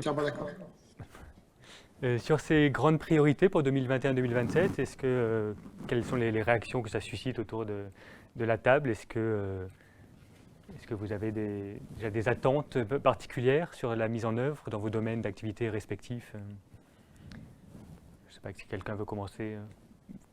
Monsieur Moreto, allez-y. Oui, pourquoi pas. Bon, je voulais revenir sur les transitions qui ont été présentées par monsieur et vous. Transition environnementale, transition numérique, énergétique, la résilience, qui pour nous, en tant qu'établissement, sont évidemment fondamentales. Et effectivement, monsieur Evroux faisait allusion à une université européenne, Et depuis quasiment 3 ans, nous avons essayé et nous nous sommes lancés dans une action spécifique qui est le montage d'une alliance d'universités qui s'appelle Enlight, avec 9 universités au total européennes. Je ne sais pas si je me lance dans l'énumération parce que je vais en oublier certainement certaines. Allez, j'essaie quand même. Donc, une co-coordination avec l'université de Ghent, Uppsala, Göttingen, Groningen, l'université de Tartu en Estonie, que l'on ne connaît pas forcément, mais qui en matière de numérique est très avancée en Estonie. Elle est en tête de file. Et puis notre partenaire historique un petit peu qui est interrégional, qui est l'Université du Pays Basque, bien sûr, qui intervient dans cette alliance. Alors, ça peut paraître un petit peu lointain, une université européenne, ça peut paraître très conceptuel. En fait, c'est très concret. C'est très concret parce que cette alliance, finalement, reflète l'engagement que notre établissement veut initier, faire évoluer autour des grands défis sociétaux, hein, et autour de cette alliance. On parle par exemple, de santé, de bien-être, qui est parmi les SDG, les fameux Sustainable Development Goals, qui sont mis en place actuellement au niveau mondial. L'action climatique, les transitions bien sûr énergétiques, j'en ai parlé, les transitions, l'économie circulaire bien sûr, et puis la révolution numérique et tout ce qui est équité. Donc autour de à la fois de ces enjeux, de ces valeurs, nous espérons que ce type d'alliance va permettre de développer, alors le mot est peut-être un petit peu fort, mais quelque part de nouveaux modèles d'université qui vont vraiment s'adosser autour de ces enjeux socio-économiques qui sont fondamentaux pour notre société. Donc voilà, il y a 22 alliances qui ont été labellisées et on a eu le plaisir d'être labellisés l'an dernier.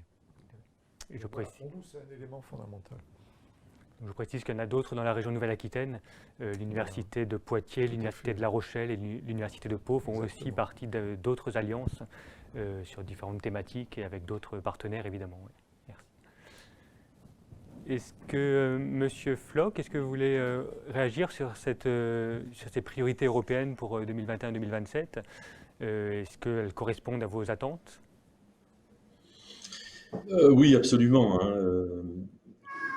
Alors, la transition énergétique, on va dire aller vers une Europe plus verte, plus éco-responsable. Je crois que le programme Green Deal est vraiment un outil qui incarne cette volonté d'aller vers un tel objectif. Hein. Nous, c'est certainement une de nos actions prioritaires. L'action du pôle s'aligne quelque part sur les grands objectifs, les grandes ambitions de l'Europe. Nous avons, en tout début d'année, déposé le tout premier projet dans le cadre du Green Deal, hein, avec des acteurs de la Nouvelle-Aquitaine, des grands donneurs d'ordre, des PME, CRT, le pôle d'ailleurs, je crois, se positionne comme coordonnateur. Voilà, donc ça incarne la volonté d'aller vers ces grands objectifs. La transition digitale, nous avons commencé par nous positionner en mode collaboratif sur le sujet du quantique.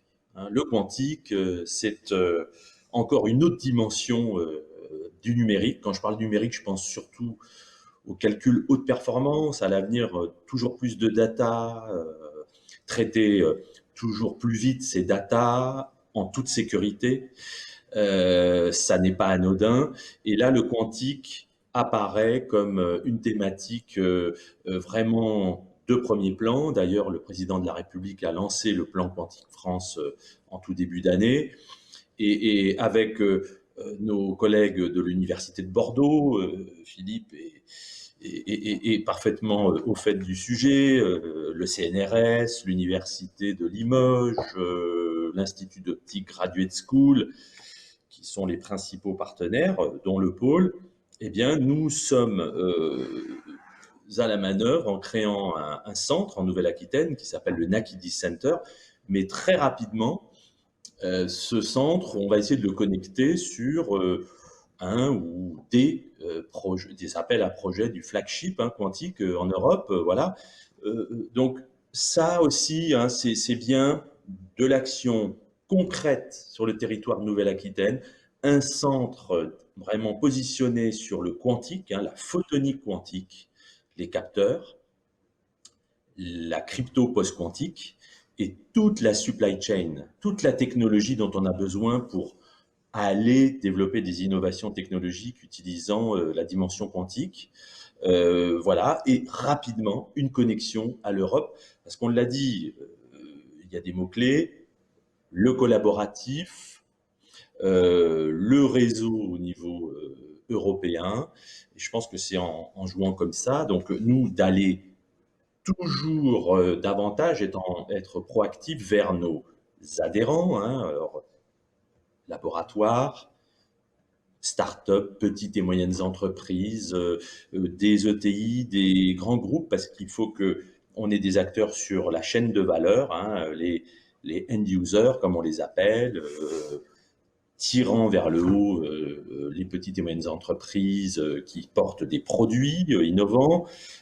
Elles-mêmes vont tirer vers le haut des axes de recherche qui se tiennent dans les universités, dans un certain nombre de laboratoires de recherche d'institutions, comme le CEA, pour ne citer que lui, le CNRS, l'INSERM, etc. Je vais forcément avoir du mal à citer tout le monde. Voilà, donc nous alignons finalement notre stratégie d'action sur ces grands objectifs européens qui se redéclinent au niveau des États membres et au niveau des régions de ces États membres. Donc, il y a une cohérence à avoir dans notre action, mais je pense qu'effectivement, notre action, elle doit être une action partenariale et sur ces grands enjeux de société. Je pense surtout aux nouvelles générations qui arrivent. Je crois que les jeunes, moi, grâce à des projets européens au pôle, je le dis au passage, parce que nous avions remporté des projets européens, nous avions besoin de project managers. En 2020, nous avons recruté des project managers pour ces projets européens. Et la nouvelle génération, leur action professionnelle, leur activité professionnelle, elle doit plus que jamais, je trouve que c'est exacerbé, faire sens par rapport à la société, les enjeux de notre société. Et donc, voilà, je pense que c'est aussi une façon, en se mettant sur ces axes-là, pour ne citer que cela, une façon d'inciter nos jeunes à s'intéresser à la science, aux technologies, parce qu'il faut préparer la relève. La formation initiale, la formation en entreprise, l'apprentissage, ce sont des sujets que l'Europe et ses grands enjeux vont aider à développer. J'en suis intimement convaincu, et un pôle de compétitivité est un acteur en région au service de ces enjeux, au service de ces objectifs, et ne pas oublier de préparer la relève, d'intégrer la dimension formation, initiale ou continue. Voilà. Merci. Avant de donner la parole à M. Roy, peut-être pour une réaction, vous avez mentionné le Green Deal, et c'est vrai qu'on n'a pas encore eu l'occasion d'en parler depuis le début de cette session. Donc, quelques rappels sur ce pacte vert européen qui a été adopté en décembre 2019, qui est un peu la grande stratégie de la Commission européenne pour la transition verte, et qui se décline dans différentes stratégies thématiques et évidemment dans différents programmes de financement, avec des appels Horizon 2020 Green Deal en fin d'année dernière, mais aussi une stratégie qui va influencer les prochains appels à projets d'Horizon Europe et des différents programmes de financement de la Commission. Voilà pour la petite parenthèse. Monsieur Roy, pour le CNRS. Oui, effectivement, sur la présentation effectivement, des enjeux pour l'Europe, le CNRS s'y retrouve pleinement et même, je dirais, se sent vraiment face à des enjeux majeurs. Ce qui est intéressant, c'est qu'effectivement, ces différents enjeux qui ont été passés en revue montrent la nécessité pour le CNRS, qui est un organisme multidisciplinaire, hein, présent sur tous les champs de la connaissance. Et effectivement, nous allons devoir répondre présent sur toutes les dimensions de ces projets, que ce soit des projets numériques autour de la société. D'autant plus qu'effectivement, ces enjeux, on les a clairement inscrits dans le contrat d'objectifs performance du CNRS, hein, qui a été mis en place il y a maintenant bientôt 2 ans, autour des défis sociétaux, hein, autour du climat, des inégalités éducatives, sur l'intelligence artificielle, sur santé-environnement, les territoires du futur ou la transition énergétique. Donc ça, oui, nous sommes mobilisés et nous serons même de contribuer avec nos partenaires pour répondre à ces appels à projets. Peut-être aussi un mot important sur les ODD. C'est parfois effectivement l'objectif de développement durable. C'est à la fois, effectivement, ça peut sembler une liste de bonnes intentions, mais c'est aussi du concret. En tout cas, nous sommes aussi mobilisés autour de ça. Et juste pour donner quelques titres d'ODD comme bonne santé et bien-être, bien évidemment, énergie propre et d'un coût abordable sont là aussi des enjeux importants, ou eau propre et assainissement. Donc, vraiment, on y retrouve à la fois ce qu'on retrouve dans les ambitions de l'Europe, mais aussi dans les ambitions du CNRS. Donc, à tous les niveaux, que ce soit au niveau de l'organisme, de l'Europe et aussi au niveau international, ce sont des vrais enjeux pour la planète et pour nous. Merci. Et peut-être pour clôturer ce tour de table avec Magali Clavé-Henry et Christelle Maneux, dans vos domaines d'activité respectifs, que sont l'électronique et les matériaux, est-ce que c'est aussi des priorités que vous avez prises en compte et que vous allez développer ou approfondir via les programmes européens? Je peux commencer si vous voulez. Effectivement, on a l'habitude en fait d'observer et d'analyser les grandes orientations qui sont définies au niveau européen pour donner un cadre à ce qu'on pourrait appeler l'établissement d'une feuille de route, en fait, y compris pour nous. Et du coup, on essaie de décliner ça. Alors, nous, on va plutôt être travailler sur les enjeux de transition verte, de résilience un petit peu numérique, parce qu'on essaie plutôt d'intégrer ces outils-là dans notre façon de travailler. Donc voilà, c'est à l'ordre du jour. Et bien sûr, c'est des orientations dans lesquelles on se reconnaît tous en tant que citoyens également. Et voilà. Je pense que c'est essentiel de travailler dans cette direction-là. Oui. Dans le domaine de l'électronique, est-ce que... On se demande bien, la transition verte, bon, le numérique c'est un peu plus évident, et puis la résilience, et pourtant les work programmes dont parlait M. Evroux, effectivement, moi j'ai eu l'occasion d'en avoir connaissance la semaine dernière, et bon, en ce qui concerne mon domaine, hein, c'est un peu conséquent, parce que ces work programmes sont déclinés selon les diverses thématiques. Donc j'ai eu l'occasion de les feuilleter, 467 pages, c'est pas rien. Mais pourtant, effectivement, je confirme que l'électronique répondra présente au travers de plusieurs actions sur ces programmes de travail. Alors s'agissant du numérique, c'est un peu une évidence pour tout le monde que effectivement les aspects matériels des technologies, ce qu'on a rappelé comme étant les deep tech, sont au cœur des problématiques de l'électronique. Alors ce qu'on sait moins par contre, c'est l'espèce de rupture de paradigme qui nous attend là dans les 5 à 10 ans qui viennent, puisque nos machines, hein, celles qu'on a dans les poches pour les téléphones portables et aussi les ordinateurs, enfin tout ce qui est à base d'électronique en fait, sont basés sur un concept qui est initialement depuis plus de 60 ans maintenant, donc d'un côté la mémoire hein, pour garder les données et de l'autre côté les unités de calcul. Et ces deux-là n'arrêtent pas de se répondre et dissipent énormément d'énergie pour juste faire ça et pas juste côté mémoire et côté unité de calcul. Donc c'est évident qu'en dissipant beaucoup d'énergie pour faire ce travail-là, on n'aide pas la planète. Donc si du côté énergétique et maîtrise de l'énergie, on voit bien quels peuvent être les enjeux côté batterie, du côté électronique, on voit moins un petit peu quels sont les usines, enfin les systèmes du futur au travers de tout ce qui est neuro-inspiré. Donc ces nouveaux concepts, l'électronique est en train de s'en emparer pour mettre au point l'intelligence artificielle de demain, c'est-à-dire des technologies qui sont faites pour répondre à cette nouvelle façon de fonctionner, un petit peu comme le fonctionnement de notre cerveau avec des synapses et des neurones. Et ça, pour mettre en œuvre ce nouveau mode de fonctionnement, eh bien, il faut des technologies dédiées. Et c'est un petit peu ce sur quoi mon laboratoire travaille en ce moment. Et donc, Philippe Moreto a eu la gentillesse de rappeler qu'effectivement, en début d'année, là, on a effectivement été remarqué pour les 3 projets européens que l'on porte sur cette thématique-là.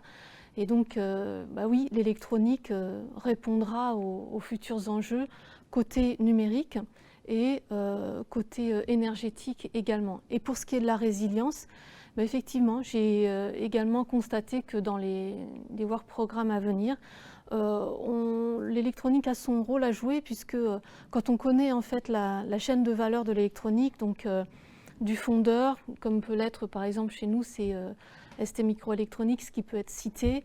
Ensuite, l'équipementier, donc chez nous, c'est plutôt Thales qui joue ce rôle-là. Et puis plus loin, donc le systémier. Ici, en région Aquitaine, c'est plutôt Airbus qu'on pourrait citer.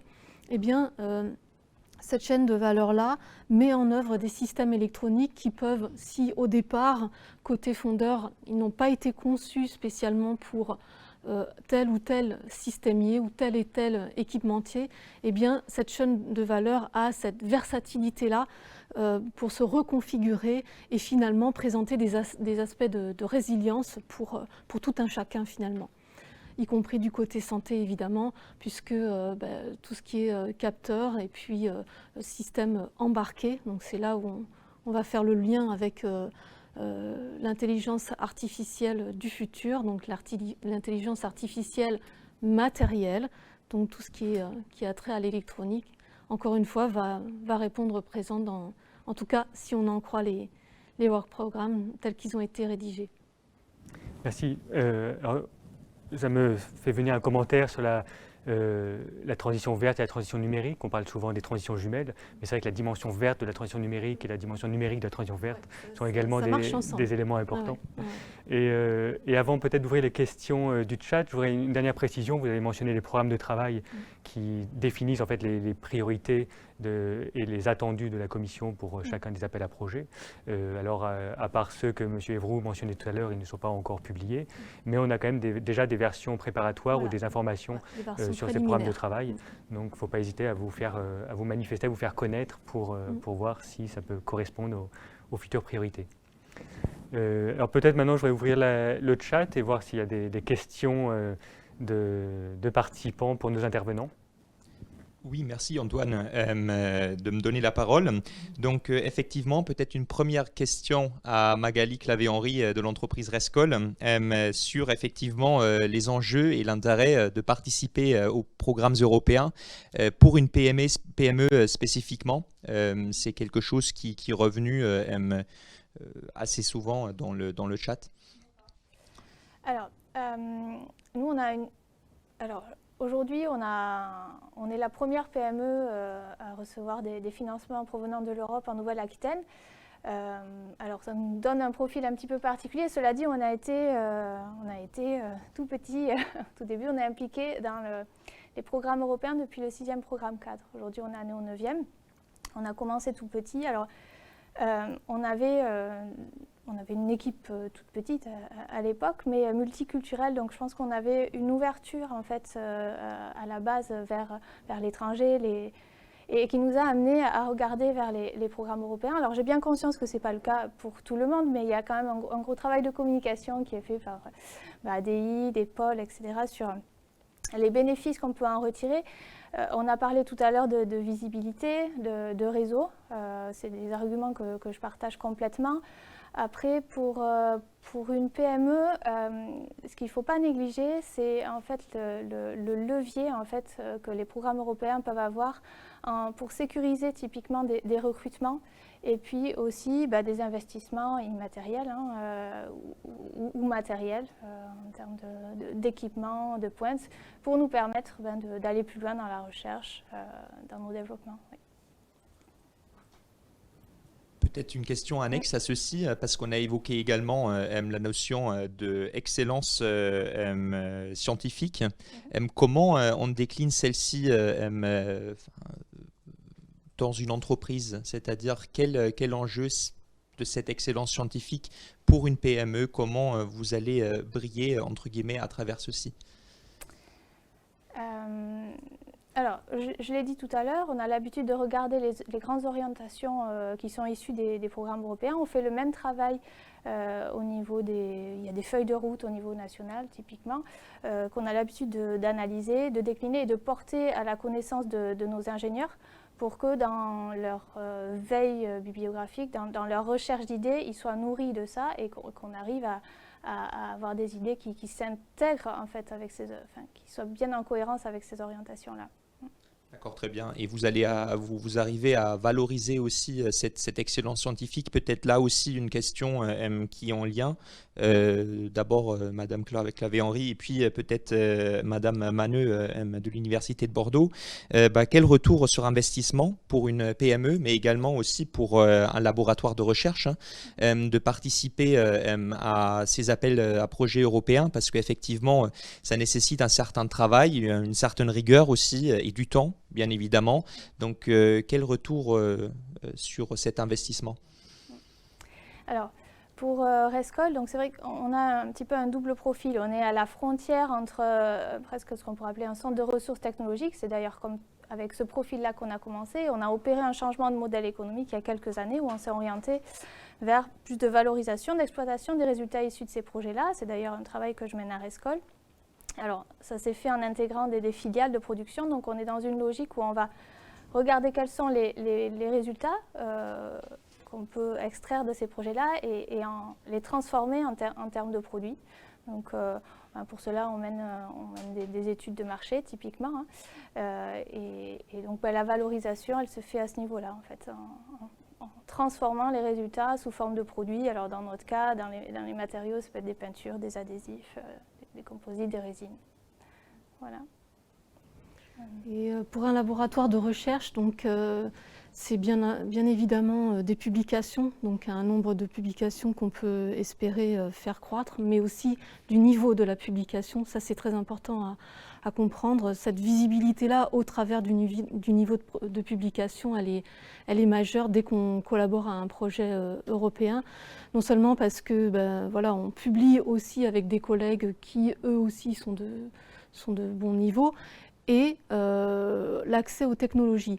Ça, c'est quelque chose qui, dans ma discipline, est très important puisque finalement, les grands fondeurs, qu'il s'agisse européens ou internationaux, sont très peu nombreux finalement.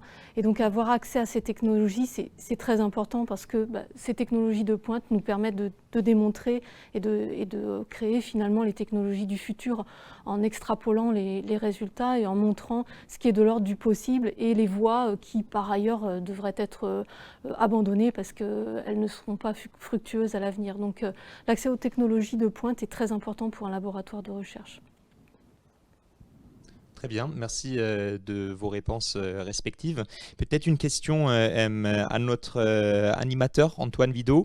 Par rapport au calendrier, parce qu'on a évoqué les prochaines dates vaguement, mais est-ce qu'on peut déjà donner quelques repères en matière de temps, là pour la sortie notamment des prochains appels à projets Horizon Europe que beaucoup d'entreprises et de chercheurs attendent?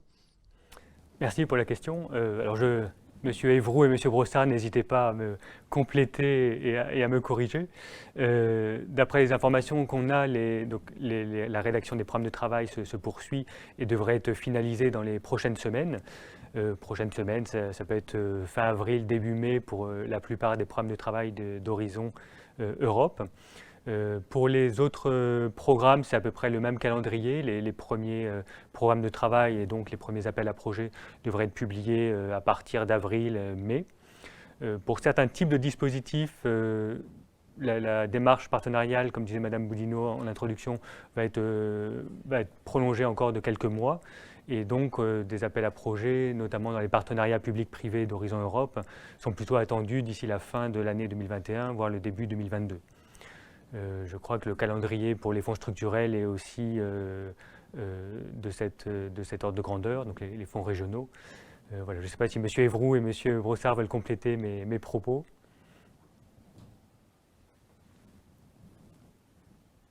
Peut-être sur les fonds structurels. C'est en effet, l'adoption semble être plutôt du programme vers la fin de l'année, mais d'ores et déjà, depuis le 1er janvier, les projets sont éligibles. Donc, il n'y a pas de difficulté d'ores et déjà à solliciter des financements pour des projets depuis le 1er janvier 2021. Monsieur Evroux, est-ce que mes propos étaient corrects ou est-ce que vous avez quelque chose à ajouter?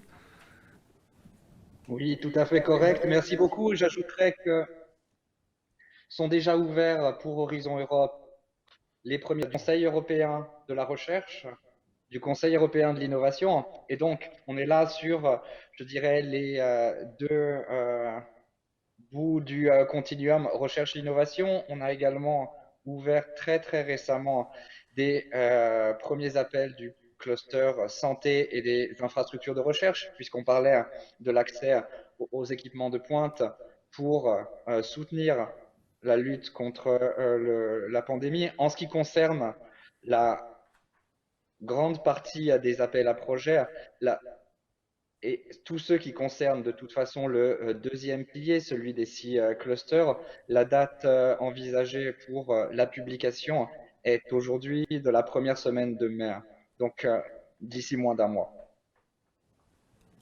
Très bien, merci. Merci beaucoup. Peut-être une dernière question par rapport à la différence entre les fonds structurels et les programmes tels que Horizon Europe, pour peut-être souligner ces quelques différences qui sont quand même importantes, et peut-être que certains de nos auditeurs ne voient pas très clair entre qu'est-ce qui relève des fonds structurels et qu'est-ce qui relève de Horizon Europe, ou enfin des programmes directement financés par Bruxelles. Peut-être qu'autour de cette table, il y a différents organismes qui ont l'expérience de ces deux programmes. Peut-être, donc n'hésitez pas à réagir. Peut-être en introduction à cette réponse, M. Brossard, si vous voulez nous présenter la typologie de projets qui sont financés via les fonds structurels ou les fonds régionaux. Oui, sur les fonds régionaux européens, en effet, je peux comprendre qu'on ait en effet vu de loin une appréciation un peu étrange de ce qui est dans l'un ou dans l'autre. Je disais tout à l'heure que finalement les fonds structurels qui sont fléchés vers la recherche et l'innovation en région, c'est souvent un bon marchepied pour aller au-dessus sur l'horizon Europe. Notamment, on est sur des projets de collaboration à l'échelle de l'Europe, ça c'est important à souligner. Et de façon très large autour de votre table, Antoine, je pense que les participants pourront bien illustrer les crédits structurels, enfin les fonds structurels qu'ils ont eus. Ce sera bien entendu parfois des infrastructures, des équipements, des soutiens au personnel qui animent et qui font fonctionner tous ces projets de recherche. On a plusieurs, finalement, on a tous les leviers possibles, encore une fois, sur des sujets très régionaux et très liés à l'innovation. Donc, on va essayer de se rapprocher le plus possible du marché. C'est en tout cas ce que nous demande la Commission européenne dans les projets qu'on va soutenir. Et je fais toujours une différence. On dit souvent excellence et puis finalement, non pas diffusion, mais en tout cas projets parfois de moindre ampleur, même s'il y a des montants qui peuvent être très conséquents, mais excellence pour le côté Horizon Europe. Et puis donc projets un peu plus régionaux pour les fonds structurels. Les montants au niveau européen sont sensiblement identiques. On disait qu'il y avait à peu près 100 millions d'euros sur Horizon Europe. Vous allez prendre les fonds structurels qui représentent plusieurs centaines 100 milliards d'euros, plusieurs centaines de milliards d'euros aussi. Quand vous voyez que cet objectif doit représenter 40% des programmes, on est sur, à l'échelle de l'Europe, des montants significatifs, mais bien sûr fléchés différemment et sur des ampleurs de projets différentes. C'est vrai que le mot-clé peut-être pour ces programmes gérés directement par la Commission, c'est la valeur ajoutée européenne, démontrer qu'il y a une vraie valeur pour le continent européen.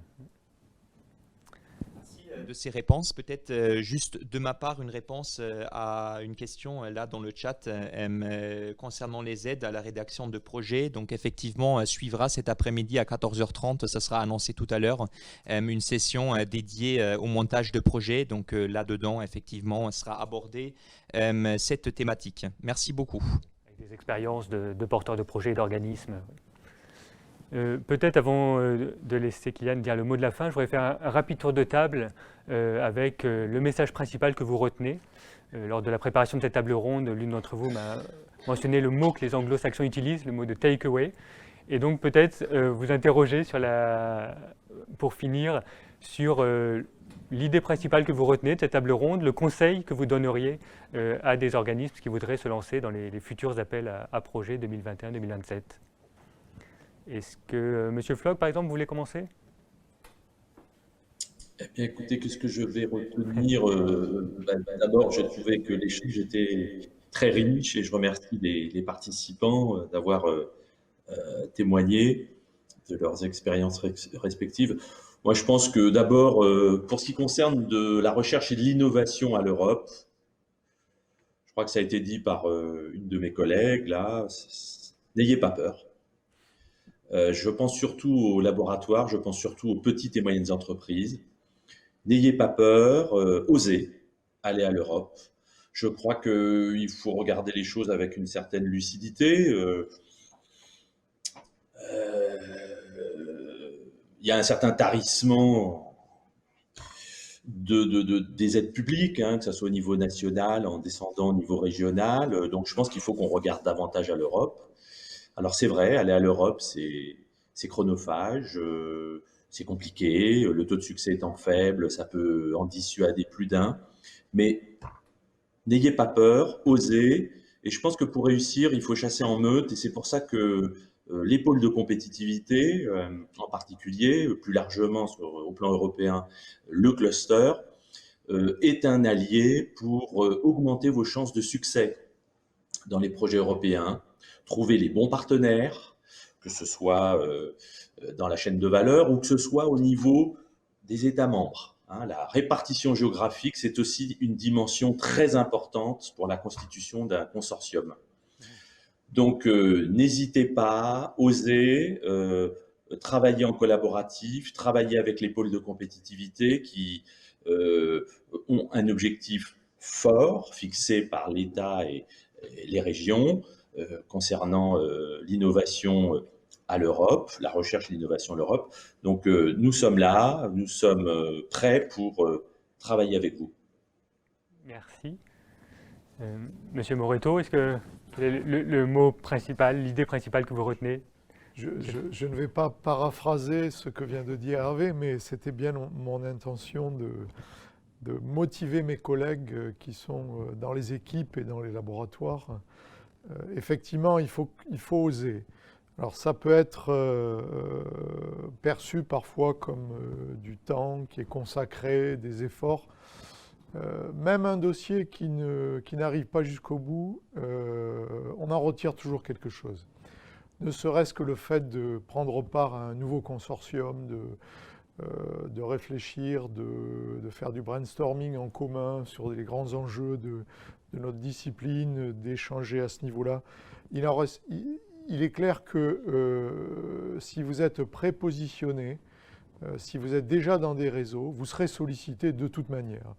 Et dès qu'on est dans un réseau, ça entraîne en fait une série une série de réponses à des appels, et ça c'est fondamental. Donc soyez dans les réseaux, ça peut partir d'une discussion lors d'un congrès international, on connaît les relations humaines, parfois ça a nucléé à partir d'un petit rien, une pause café, et on commence à construire, mais soyez dans ces réseaux, anticipez, et n'ayez pas peur d'y aller, c'est fondamental.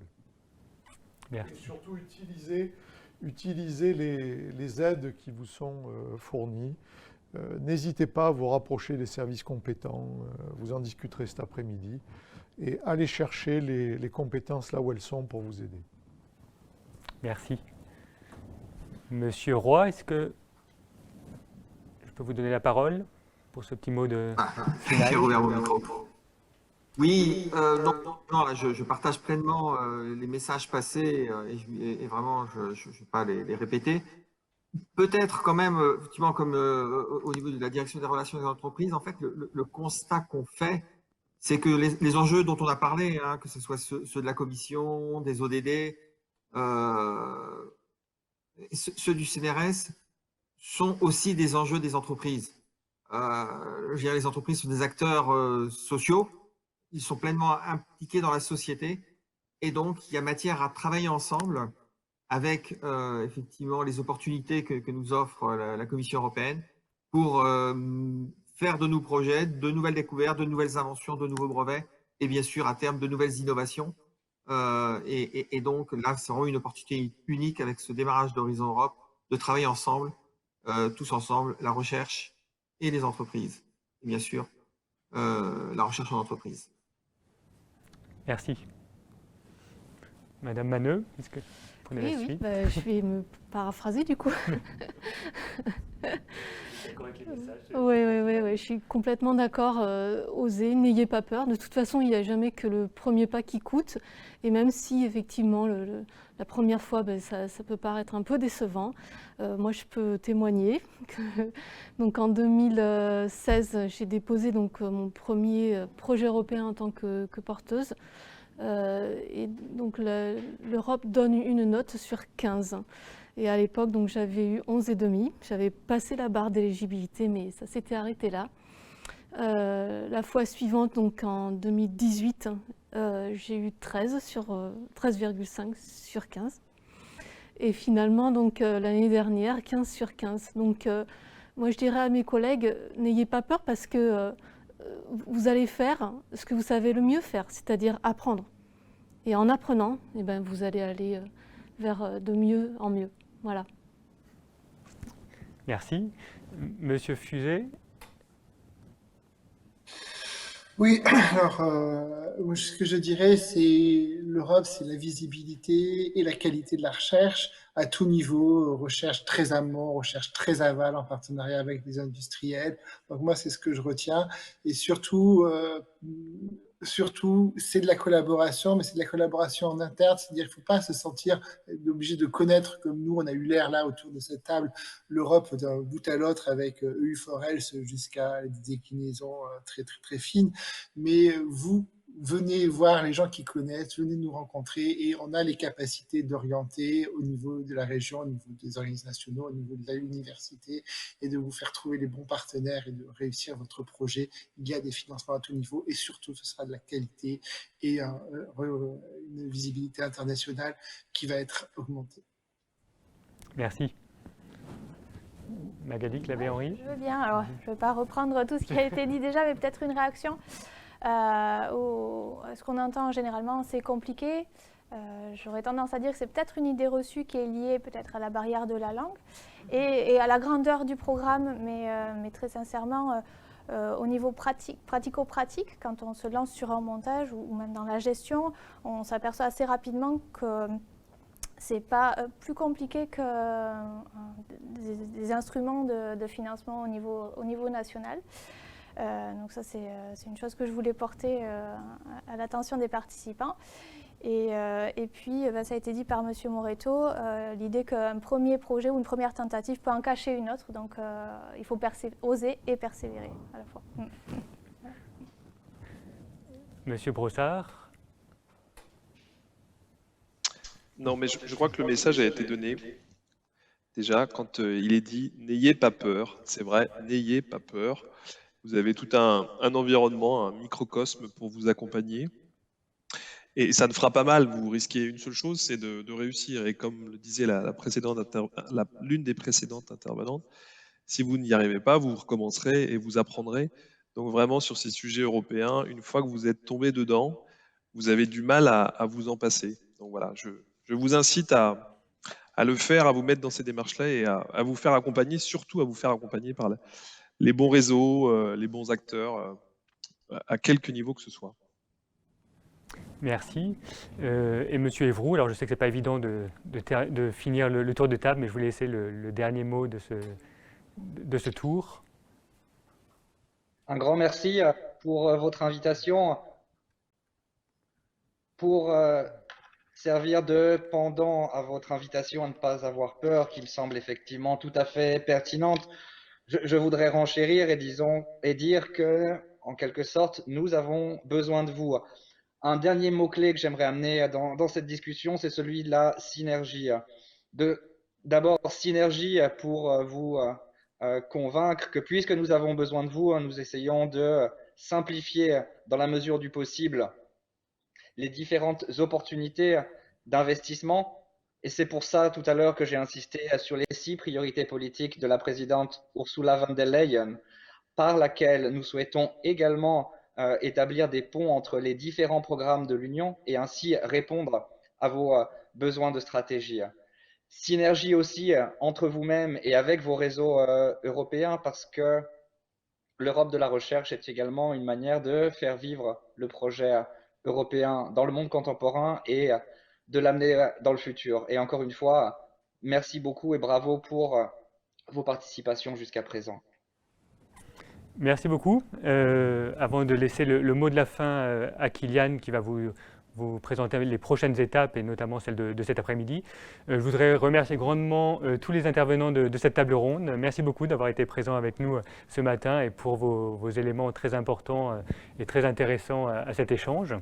Un petit mot pour remercier également le petit groupe de travail qui nous a aidé à préparer cette session, et aussi beaucoup de remerciements à l'équipe d'ADI, de l'Agence d'innovation, notamment Véronique, Sabine, Kylian, Maria, Edwina, Muriel, j'en oublie quelques-uns, mais merci à vous. Kylian, je te laisse la parole.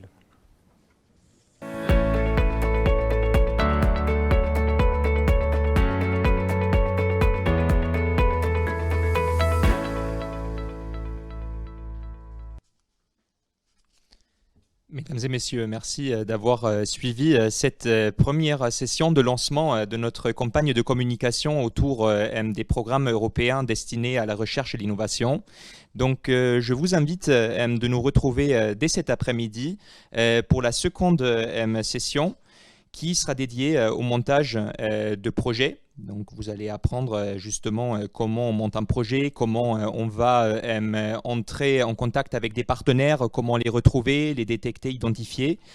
Et cette session sera animée par Fabienne Davran, chargée de mission Europe dans le pôle de compétitivité Aerospace Valley. Et je vous souhaite du coup un très bon appétit et je vous dis à cet après-midi.